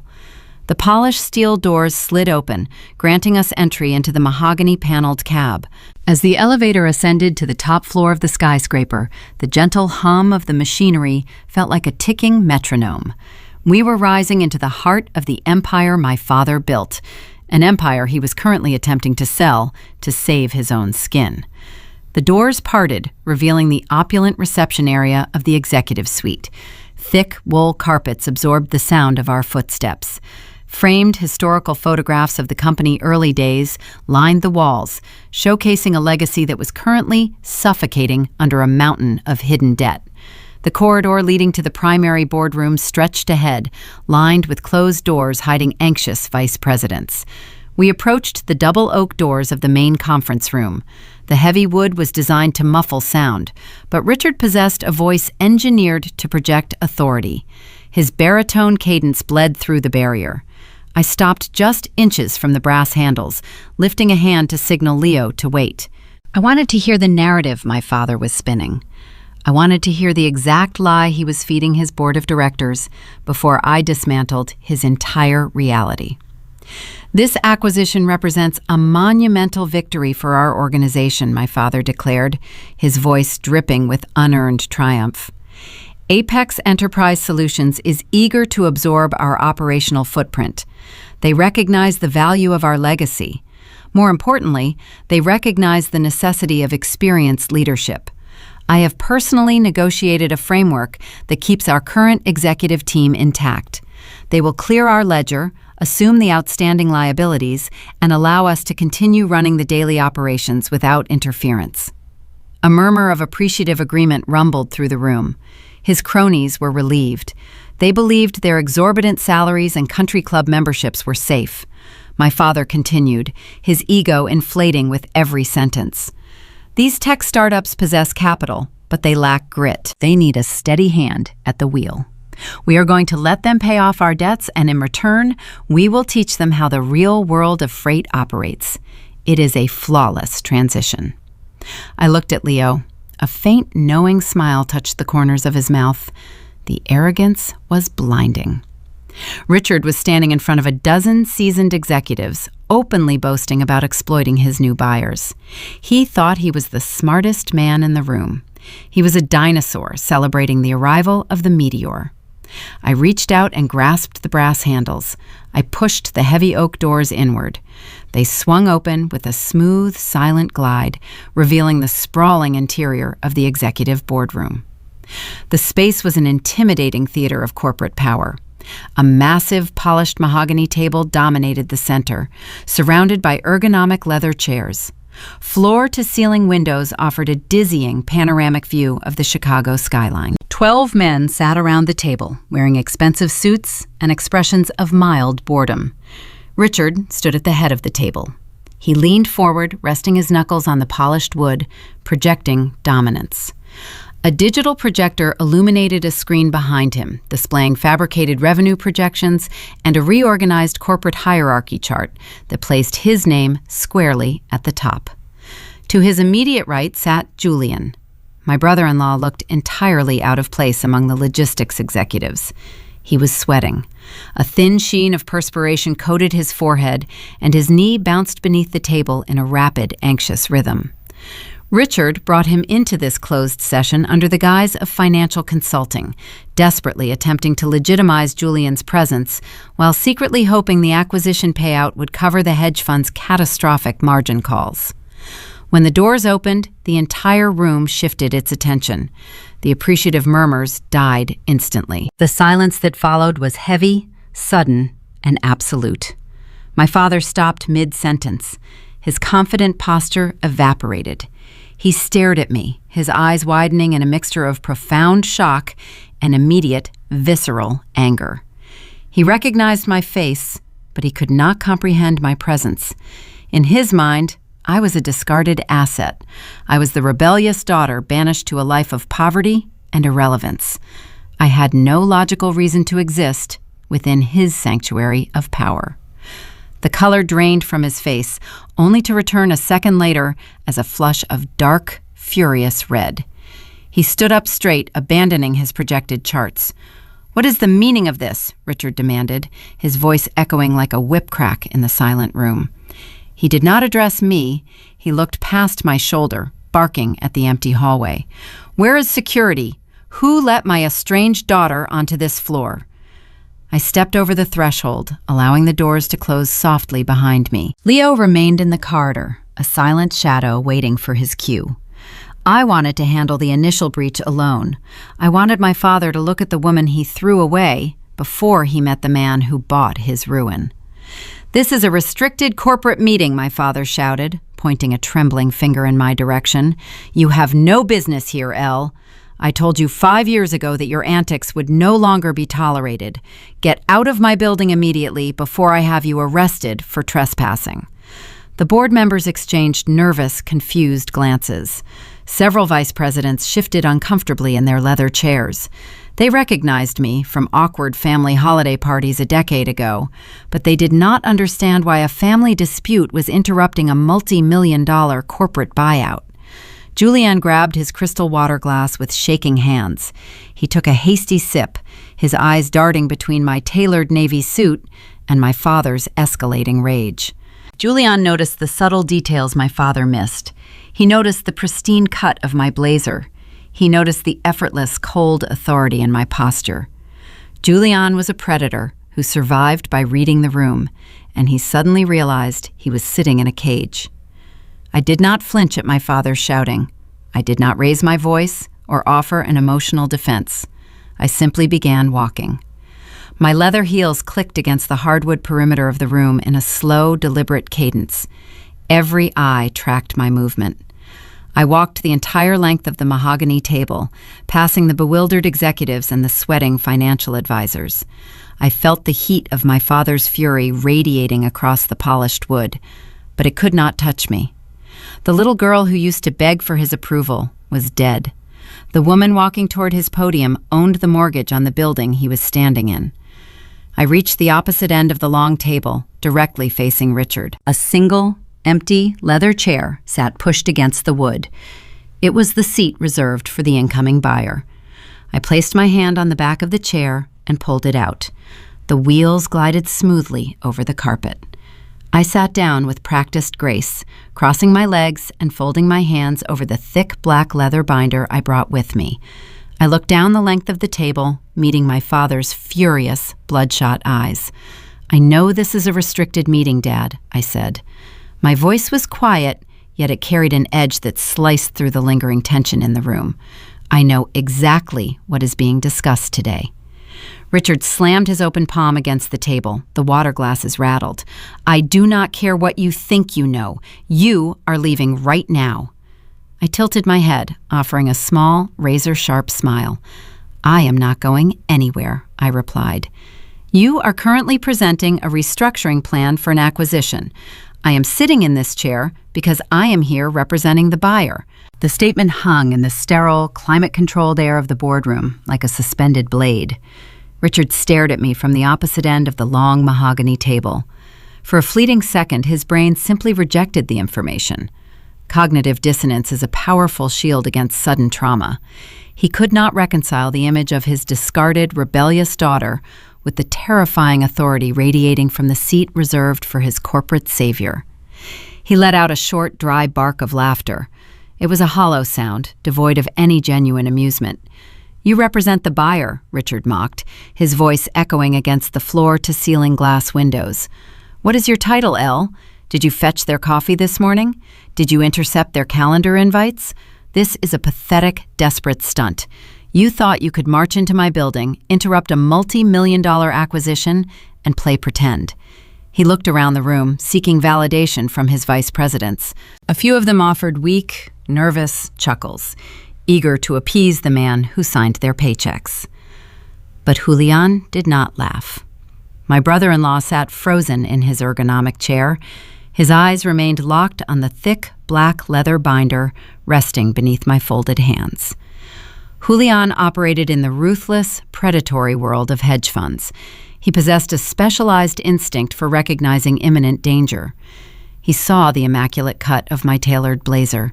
He observed the chilling, unbothered calm in my posture. Julian realized, long before my father did, that prey does not walk into a predator den unless they have already locked all the exits. Richard turned his attention to his lead legal counsel, a graying, severe man named Harrison. "Harrison," my father snapped, snapping his fingers toward the lawyer, "call down to the lobby. Have security escort this woman out of the building. If she resists, file charges for corporate espionage and trespassing. We are done entertaining this circus." Harrison reached for the sleek black telephone resting in the center of the table. His hand hovered over the receiver. Before his fingers could touch the plastic handset, the heavy oak doors at the back of the boardroom swung open a second time. The click of the brass latch sounded like a gunshot in the tense, silent room. Every head turned. Leo walked over the threshold. He did not rush. His stride was measured, even, and steeped in absolute authority. He wore the bespoke charcoal Italian suit we selected together, the dark tropical wool draping flawlessly over his broad shoulders. His white dress shirt provided a stark, pristine contrast to his dark tie. He looked like the apex of modern corporate power. Yet, underneath the expensive fabric, he retained the quiet, lethal grace of a man who spent years carrying heavy freight through freezing winter storms. He closed the doors behind him with a soft thud. He walked toward my end of the table, his gaze sweeping over the 12 executives. He did not look at them as peers. He looked at them the way an architect surveys a condemned building right before the demolition charges detonate. Richard squinted, his brow furrowing in deep confusion. The context of the expensive suit momentarily disguised my husband identity. Then, recognition struck my father like a physical blow. The color vanished from his cheeks, leaving his skin a pale, sickly gray. The memory of the Chicago steakhouse 6 years ago flashed vividly across his features. "The delivery boy," Richard whispered, his voice cracking under the weight of his own disbelief. The whisper quickly mutated into a roar of indignant rage. My father slammed both palms onto the polished mahogany surface. The impact rattled the crystal water pitchers. "Are you insane?" Richard bellowed, his face twisting into a mask of pure fury. He pointed a trembling, accusatory finger directly at Leo. "Is this some kind of coordinated harassment? You bring your loser husband into my executive suite. Security! I want security up here right now. Remove this trash from my floor." He looked wildly at Harrison, demanding immediate compliance. "Call the police. Have them both arrested. I will see to it that they spend the next decade buried in litigation." Harrison did not pick up the telephone. The lead legal counsel sat paralyzed in his leather chair. A visible bead of sweat formed near his hairline, tracing a slow path down his temple. He looked at the preliminary acquisition documents resting in front of him, then looked up at Leo. Harrison had spent the previous 72 hours reviewing the corporate filings, the escrow accounts, and the verified signatures of the incoming ownership group. He knew the truth, and he knew that delivering this truth would shatter his employer reality into irreparable fragments. "Richard," Harrison stammered, his voice thin and reedy, lacking its usual courtroom bravado. "Please sit down." "I will not sit down," my father shouted, his chest heaving with exertion. "I want these 2 vagrants removed from my property." "They are not vagrants, Richard." Harrison pushed his chair back and stood up slowly. His hands trembled as he gestured toward my husband. "You need to lower your voice. You need to understand what is happening right now." Harrison cleared his throat, addressing the entire room. He refused to look my father in the eye. "Gentlemen," the lawyer began, his tone carrying the somber gravity of a funeral director, "allow me to formally introduce the representative of our purchasing entity. This is Mr. Leo Bennett. He is the founder and chief executive officer of Apex Enterprise Solutions." The silence that blanketed the boardroom was suffocating. The air grew dense, thick with the sudden, catastrophic realization of shifting power. Harrison swallowed hard. delivering the final, fatal blow to my father ego. Mr. Bennett is the sole acquiring owner of Bryan Distribution. He holds the capital. He holds our debt. He owns this room. The psychological devastation was instantaneous and visceral. Richard's knees physically buckled beneath him. The strength evaporated from his legs. He collapsed backward into his high-backed leather chair, the air rushing out of his lungs in a sharp, ragged gasp. His arms dropped limply to his sides. His mouth hung slightly open, searching for words that no longer existed. He stared at Leo, his brain desperately trying to process the impossibility of the moment. The man he deemed unworthy to sit at a dinner table. The man he mocked for wearing a brown uniform. The man he told me would bring nothing but shame to our family name. That exact man now held the deeds to his warehouses, the titles to his trucks, and the entirety of his remaining net worth. Beside him, Julian looked like he might actually vomit. My brother-in-law gripped the edge of the mahogany table so tightly, his knuckles turned a brilliant, translucent white. Julian remembered the coffee shop on the Magnificent Mile. He remembered the crisp $5 bill he handed to Leo, demanding he carry luxury shopping bags to a custom Porsche. Julian prided himself on reading the financial markets, predicting trends, and outsmarting the working class. In a single, blinding flash of clarity, Julian realized Leo had played him perfectly. Leo took his money, smiled, and used that brief encounter to calculate the exact structural weakness of Julian's entire hedge fund. The delivery driver was actually the architect of his impending bankruptcy. The dynamic within the boardroom inverted with breathtaking speed. The 12 senior executives sitting around the table stopped looking at my father. Richard was no longer the undisputed patriarch. He was no longer the man who guaranteed their extravagant salaries. He was just an old, arrogant man sitting in a chair he no longer owned. One by one, the vice presidents turned their heads. They adjusted their ties. They sat up straighter, projecting an aura of eager compliance. They fixed their attention solely on Leo. The men who spent 6 years mocking his existence suddenly realized their mortgages, their country club dues, and their children's college tuitions depended entirely on his mercy. They looked at my husband not as an intruder, but as their new reigning monarch. Leo walked to the end of the table and stood directly beside my chair. He did not gloat. He did not offer a smug smile or a dramatic, villainous monologue. His power emanated from his profound, unshakable calm. He unbuttoned his suit jacket and placed his hands flat on the polished wood. He looked down the length of the table, his dark eyes locking onto the pale, defeated face of my father. "You mentioned a restructuring plan, Richard," Leo said. His voice was deep, resonant, and stripped of any emotional attachment. It sounded like the final gavel strike in a courtroom. "I reviewed your proposals, and I agree. This organization is failing, and it requires immediate, aggressive restructuring." Leo reached down and tapped the cover of the thick black leather binder resting beneath my hands. "And we are going to start," Leo continued, his gaze drifting from my father to the terrified, sweating face of Julian, "by clearing the rot from the executive suite." Leo did not raise his voice to command the room. He did not need to. True authority does not shout. It settles over a space like a sudden drop in barometric pressure. He stood at the head of the polished mahogany table, holding a sleek digital remote. He pressed a single button. The screen behind my father flickered, replacing the fabricated revenue charts with a stark, unforgiving black and white spreadsheet. "You stood before this board 10 minutes ago and spoke of bloated overhead," Leo began. His tone was surgical, precise, and entirely devoid of empathy. "You claimed this organization required aggressive restructuring to survive the modern market. On that single point, Richard, we are in full agreement. The inefficiency within this company is fatal. However, the financial hemorrhage is not located in your shipping routes or your warehouse facilities. The rot is sitting right here in these ergonomic leather chairs." Leo pressed the remote again. The projection shifted. A digitized ledger appeared, highlighting a series of highly classified bank transfers. The numbers on the screen represented millions of dollars flowing out of the corporate operational reserves. Julian shifted in his seat. The sudden movement drew the eyes of every vice president in the room.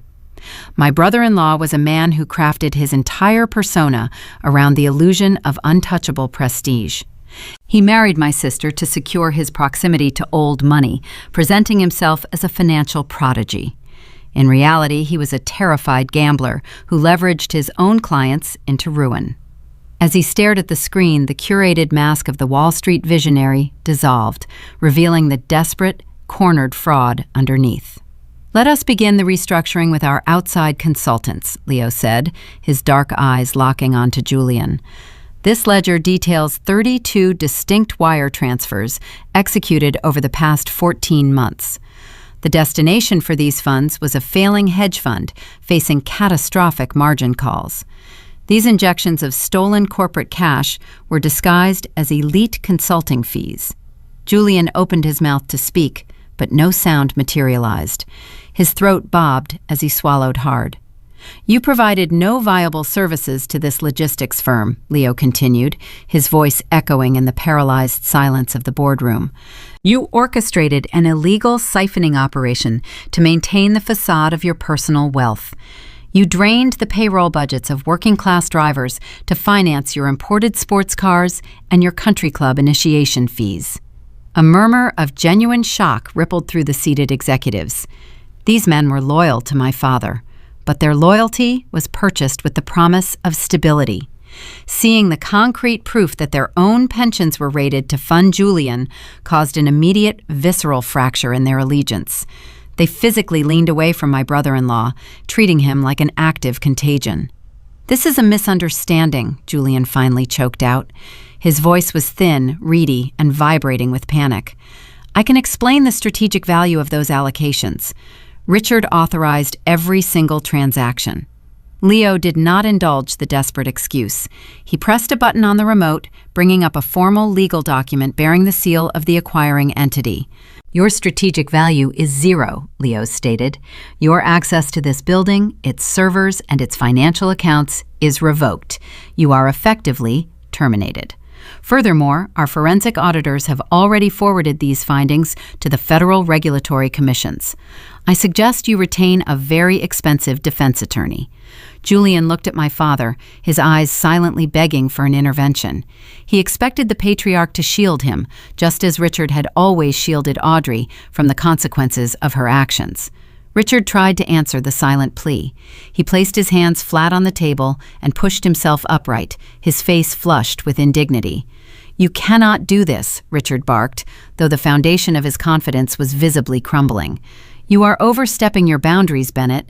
I am still the chief executive of this firm. I signed a 5-year retention contract. My legal agreement guarantees my position and my compensation regardless of this acquisition." Leo turned his attention away from the ruined hedge fund manager. He focused the full, crushing weight of his intellect on the man who once demanded I throw away my engagement ring. Leo opened the thick black leather binder resting on the table.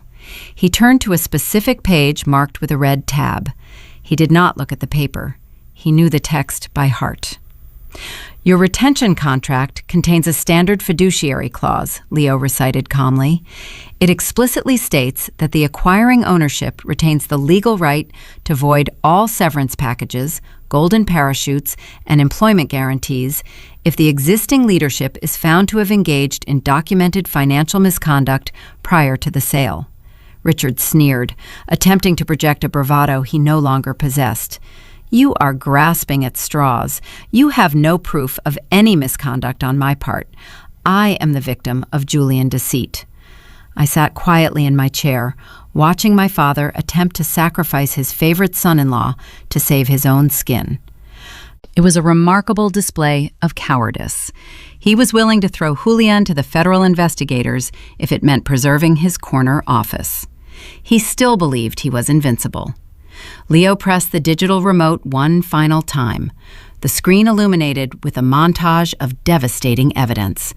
It displayed the property deeds for a luxury ski chalet in Aspen. It showed the receipts for a chartered luxury yacht in St. Bart's. It highlighted the exorbitant monthly dues for an exclusive golf club. Beside each image rested a corresponding invoice, proving that every single one of these personal luxuries was paid for directly from the company pension fund. "You are not a victim, Richard," Leo corrected, his tone dropping to a dangerous, icy register. "You are the architect of the theft. You stole from your own employees to purchase the loyalty of your extended family. You hosted a lavish island celebration on the exact day you banished your daughter, and you financed the champagne with stolen money." The silence in the room transformed into something suffocating. The executives stared at the screen, their faces draining of color. They realized the company was not just failing, it was looted from the inside out by the very man demanding their unwavering respect. My father staggered backward, his shoulder blades hitting the glass window behind him. His mouth opened and closed like a fish suffocating on dry land. He looked at the undeniable proof of his crimes, projected in 10-foot-high letters for his entire board to witness. Leo closed the black binder. The snap of the leather echoed sharply. "Your leadership cost this organization $60 million in 3 years," Leo pronounced. "You are not a visionary. You are a liability. Effective immediately, your position is eliminated. Your retention contract is voided due to a flagrant breach of fiduciary duty. You are entitled to 0 severance. You will leave this building with nothing." Richard turned wildly toward Harrison, his lead legal counsel. The patriarch desperation stripped away the last remnants of his dignity. "Harrison, do something," Richard pleaded, his voice breaking. "File an injunction. Halt the acquisition. Tell them this is a breach of process." Harrison sat motionless in his ergonomic chair. The graying lawyer slowly reached up and removed his reading glasses. He looked at the man he had served for over 2 decades. Harrison possessed an instinct for self-preservation. He saw the ironclad forensic audit. He saw the federal implications. He knew the ship was already at the bottom of the ocean. "I cannot do that, Richard," Harrison said, his voice quiet and heavy with finality. "The paperwork is flawless. The fraud clause is legally binding. Mr. Bennett has every right to terminate your employment for cause. If you attempt to fight this in court, the discovery process will put you in a federal penitentiary. It is over." The words struck my father with the force of a physical blow. His chin trembled. The man who spent his life terrorizing his subordinates, mocking the working class, and erasing his youngest child was reduced to a hollow, trembling shell. He lost the company. He lost the title. He lost the unearned fortune he used to command obedience. Leo reached into his tailored jacket pocket. He retrieved a crisp, neatly folded $5 bill. It was the exact currency Julian handed him outside the coffee shop years ago. Leo tossed the green paper onto the polished mahogany table. It fluttered lightly, coming to rest near Julian's trembling hands. "Consider that your final severance," Leo said. 2 men in dark suits stepped into the boardroom from the rear corridor. They were private security contractors, hired by Apex to facilitate the transition of power. They moved with silent professional efficiency, stepping behind the chairs occupied by Richard and Julian. "Clear your personal effects," Leo instructed, turning away from the ruined men. "You have 5 minutes before my security team escorts you out of the lobby." I stood up from my chair. I smoothed the front of my navy blazer. I did not offer my father a parting insult. I did not gloat over his destruction. His own actions built the scaffold. We merely removed the floor. Leo offered me his arm. I took it, feeling the solid, reassuring strength beneath the expensive wool. We walked out of the executive boardroom, leaving the 2 arrogant men to pack their desk photographs into cardboard boxes. The battle in the sky was won. But as the elevator doors closed, preparing to carry us down to the marble ground floor, I knew the reckoning was not yet complete. Victoria and Audrey were waiting below, entirely unaware that the golden empire they worshipped had just been reduced to ash. The ride down the executive elevator took exactly 42 seconds. I watched the digital floor numbers count backward in glowing red lights above the doors. The heavy silence inside the steel cab felt entirely different from the tension we carried on the way up. The air was clear. The suffocating weight of my childhood, the relentless pressure to earn my father's approval, was gone. I looked at Leo. He was adjusting the cuffs of his white dress shirt, his expression unreadable, yet profoundly calm. We did not celebrate. Tearing down a corrupt structure is necessary work, but it is still demolition. You do not cheer when a condemned building falls. You simply clear the debris. The ground floor lobby was a sprawling expanse of white marble and reflective glass. At 11 in the morning, the space hummed with the quiet, efficient energy of couriers, junior executives, and corporate attorneys moving through the turnstiles. It was a highly visible public arena. My mother and sister always treated public spaces as their personal stages. They curated their appearances for maximum visibility, ensuring everyone around them understood their socioeconomic rank. Today was supposed to be their grandest performance. Through the floor-to-ceiling windows, I saw Victoria and Audrey push through the revolving glass doors. They were dressed for a victory lap. My mother wore a pale pink designer tweed suit, her signature pearl necklace gleaming under the recessed lighting. Audrey walked beside her in a tailored white crepe dress, carrying a rare imported handbag that cost more than a starter home. They were arriving for a celebratory lunch. They expected to find the patriarch flush with liquid cash, eager to whisk them to an exclusive waterfront restaurant where they could toast to their newly secured generational wealth. Instead, they found a funeral procession.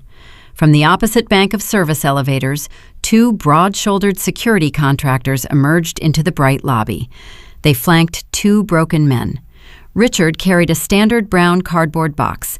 It contained a few framed photographs, a crystal paperweight, and the detritus of a 30-year career. His shoulders slumped, pulling his expensive Italian suit into awkward, defeated folds. He looked incredibly old, stripped of the unearned authority that usually straightened his spine. Julian walked a few paces behind him, staring blankly at the polished marble floor. His hands hung empty at his sides. He had nothing left to pack. Victoria stopped dead in the center of the lobby. Her pristine leather heels halted abruptly on the stone floor.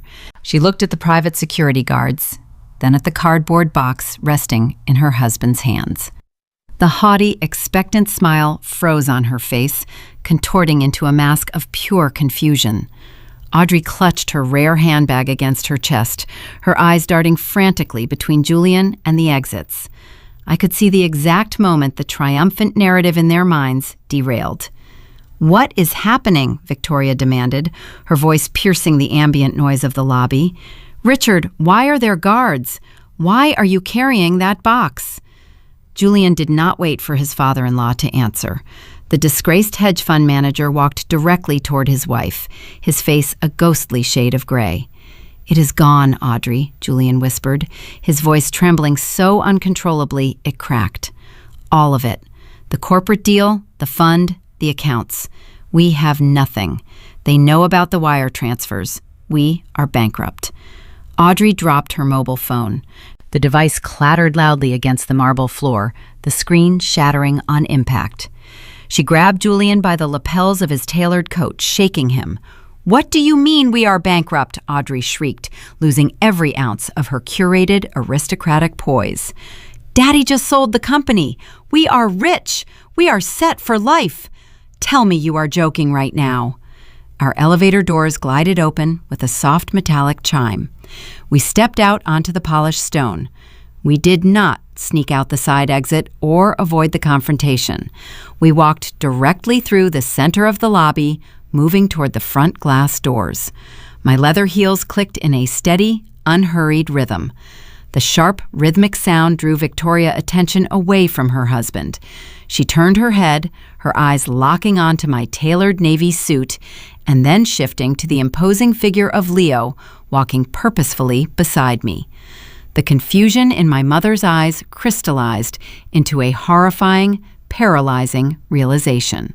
The puzzle pieces rapidly snapped into place. She remembered the high-end grocery store. She remembered the luxury vehicle waiting for me at the curb. She remembered the confident, unbothered way I dropped her $100 bill into a charity donation box. She looked at Leo, recognizing the sharp angles of his face, stripped of the delivery uniform she so deeply despised. She looked at the security guard standing behind her husband, and she finally understood the true identity of the incoming ownership. The aristocratic poise vanished entirely. Victoria lunged forward, breaking every social protocol she worshipped. She bridged the distance between us in 3 frantic steps. She reached out, her manicured fingers extended, desperately trying to grab my forearm. I stopped walking. I took 1 deliberate step backward, ensuring her hands only grasped empty air. I would never let her touch me again. Elle! Victoria gasped, her voice shrill and echoing off the vaulted ceilings. Bystanders were stopping to watch the spectacle. The pristine public image she spent decades protecting was shattering in real time. Elle, sweetheart, what is happening here? Richard says he was fired. He says your husband did this. You have to stop this right now. We are family. You cannot let him do this to your father. Audrey pushed past Julian, tears streaming down her carefully contoured face. She was weeping, genuine, ugly sobs tearing from her throat. Elle, please, Audrey begged, her voice high and breathless with panic. Julian says the federal regulators are getting the financial files. They are going to take the mansion. They are going to take everything we own. You have the money. You have the power to fix this. I am your sister. I looked at the 2 women standing before me. 5 years ago, they sat at a restaurant table and openly mocked the man standing beside me. They told me I was a disgrace. They flew to a tropical island on the day of my wedding, laughing into a camera lens, while I cried in an empty church vestibule. They spent their entire lives treating me like a disposable asset, a minor inconvenience they could ignore, humiliate, or utilize at their leisure.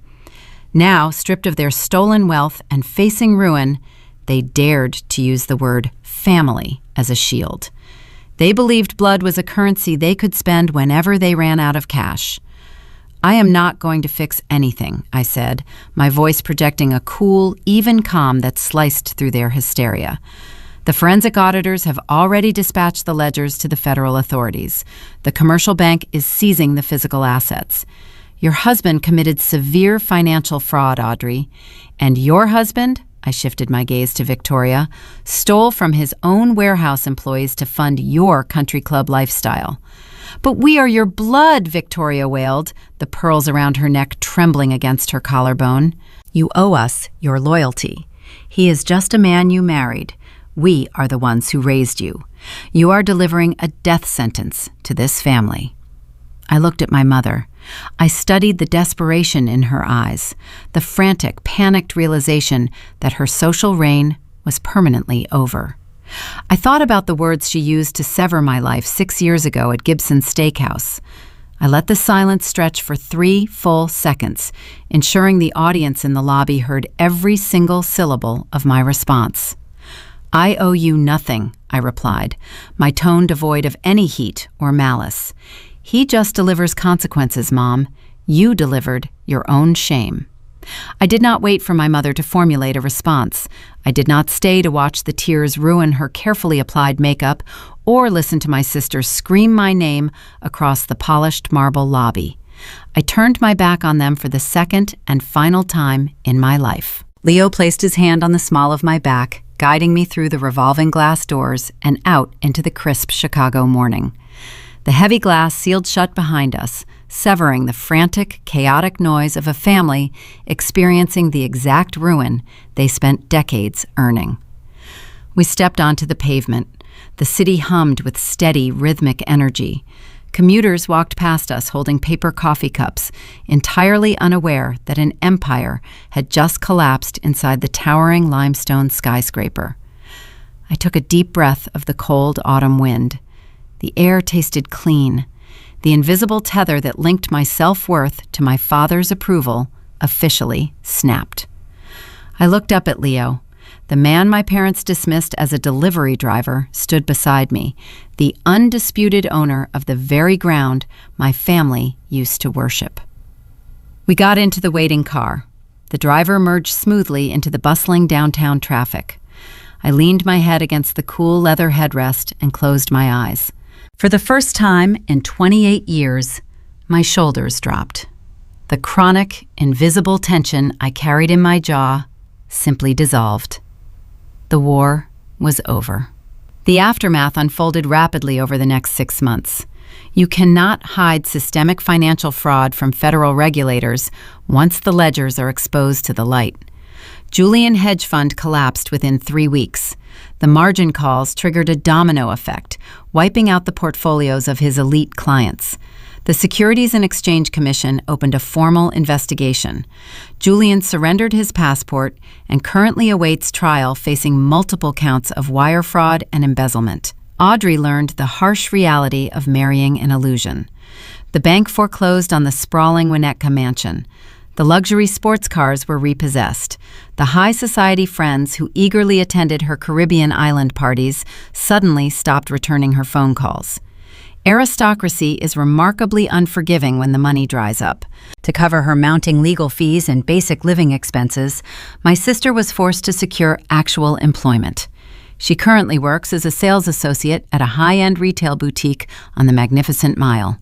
She spends her days fetching shoes, steaming silk blouses, and unboxing inventory for the exact women she used to view as her social inferiors. Every time the boutique door chimes, she has to look up, swallow her pride, and offer a polite, subservient smile to clients who gossip about her ruined marriage behind their manicured hands. The golden child finally understands the grueling, unglamorous reality of serving others. My parents fared no better. The termination voided Richard's retention contract and his golden parachute. He walked away from the company he built with zero compensation. The social exile followed immediately. The exclusive country club quietly revoked their membership, citing a violation of their moral turpitude clause. Men who used to play golf with my father now crossed the street to avoid acknowledging him. Victoria and Richard sold their sprawling estate to satisfy the remaining creditors. They downsized to a modest 2-bedroom condominium in a suburb they previously deemed too working class to ever visit. My mother no longer hosts charity galas or charity luncheons. She spends her afternoons sitting in a small living room, surrounded by the few pieces of antique furniture they managed to salvage, nursing a bitter resentment she refuses to direct inward. Richard spends his days wandering the cramped rooms, stripped of the unearned authority that usually straightened his spine. He cannot bully the neighbors. He cannot command a boardroom. He is a king without a kingdom, left only with the bitter memories of his own hubris. They are living the exact life they threatened me with at the steakhouse 6 years ago. They are isolated, financially restricted, and entirely stripped of the perceived power their surname once commanded. They are learning how cold the world feels when you have no currency left to buy warmth. People often ask me if I feel guilty. They wonder if the punishment was too severe or if I should have offered them a shred of mercy. But mercy requires repentance, and my family only regretted getting caught. I did not destroy them out of malice. I did not hack their bank accounts or fabricate the evidence of their crimes. I simply purchased the mirror they spent their entire lives running away from, and I forced them to look at their own reflections. I let the free market dictate their value. My father believed he was a titan of industry, yet his business relied on theft to survive.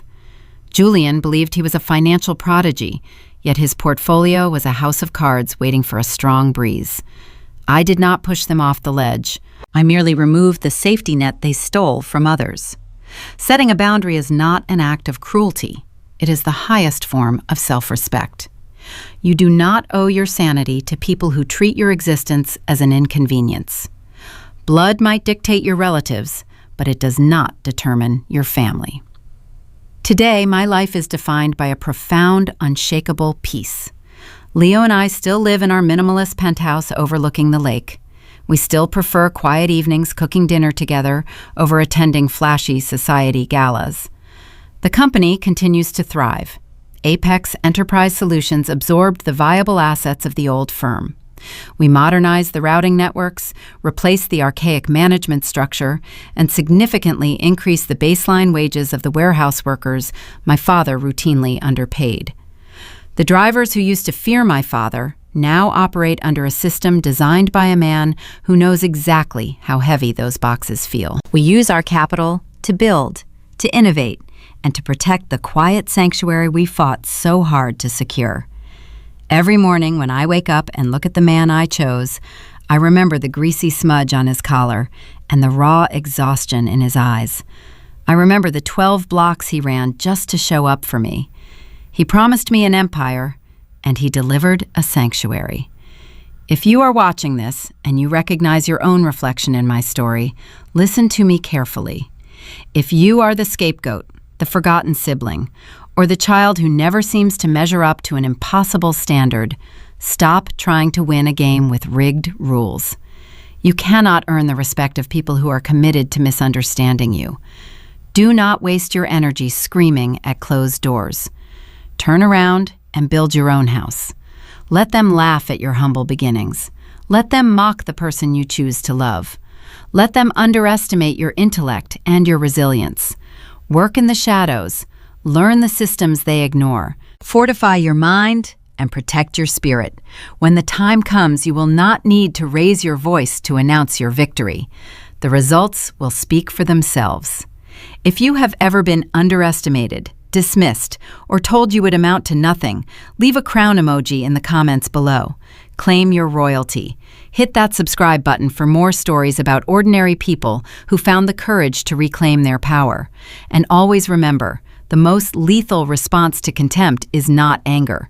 The best revenge is undeniable, unstoppable success. True wealth and lasting power do not stem from inherited arrogance, superficial corporate titles, or the cruel exclusion of those deemed unworthy by a toxic society, but rather from the quiet, relentless pursuit of excellence, the unbreakable bond of a partnership forged in the fires of extreme hardship, and the profound realization that walking away from an emotionally abusive family dynamic in order to build your own private sanctuary in the shadows is the ultimate, unapologetic form of self-respect. Therefore, when the inevitable collapse of their hollow, ego-driven empire finally occurs, driven entirely by their own blinding hubris, catastrophic financial deceit, and deep-seated insecurities, you will stand not as a vengeful, angry executioner seeking petty retribution, but as an unbothered, peaceful architect of your own magnificent destiny, proving beyond a shadow of a doubt that the absolute most lethal response to being treated like a disposable, worthless asset is undeniable, unstoppable, and overwhelming success. A powerful truth, perfectly illustrated by Elle and Leo's arduous journey from a freezing, sloping studio apartment to the absolute pinnacle of modern corporate dominance, reminding us all that we must never shrink ourselves to fit into a tiny, suffocating space governed by ignorant people who willfully refuse to see our true, inherent value. So, if this striking message of relentless resilience, firm boundary setting, and reclaiming your stolen power deeply resonates with your own personal experiences of being painfully underestimated, overlooked, or callously discarded by the exact individuals who were supposed to nurture and protect you, please take a quiet moment today to reflect on your own immeasurable worth.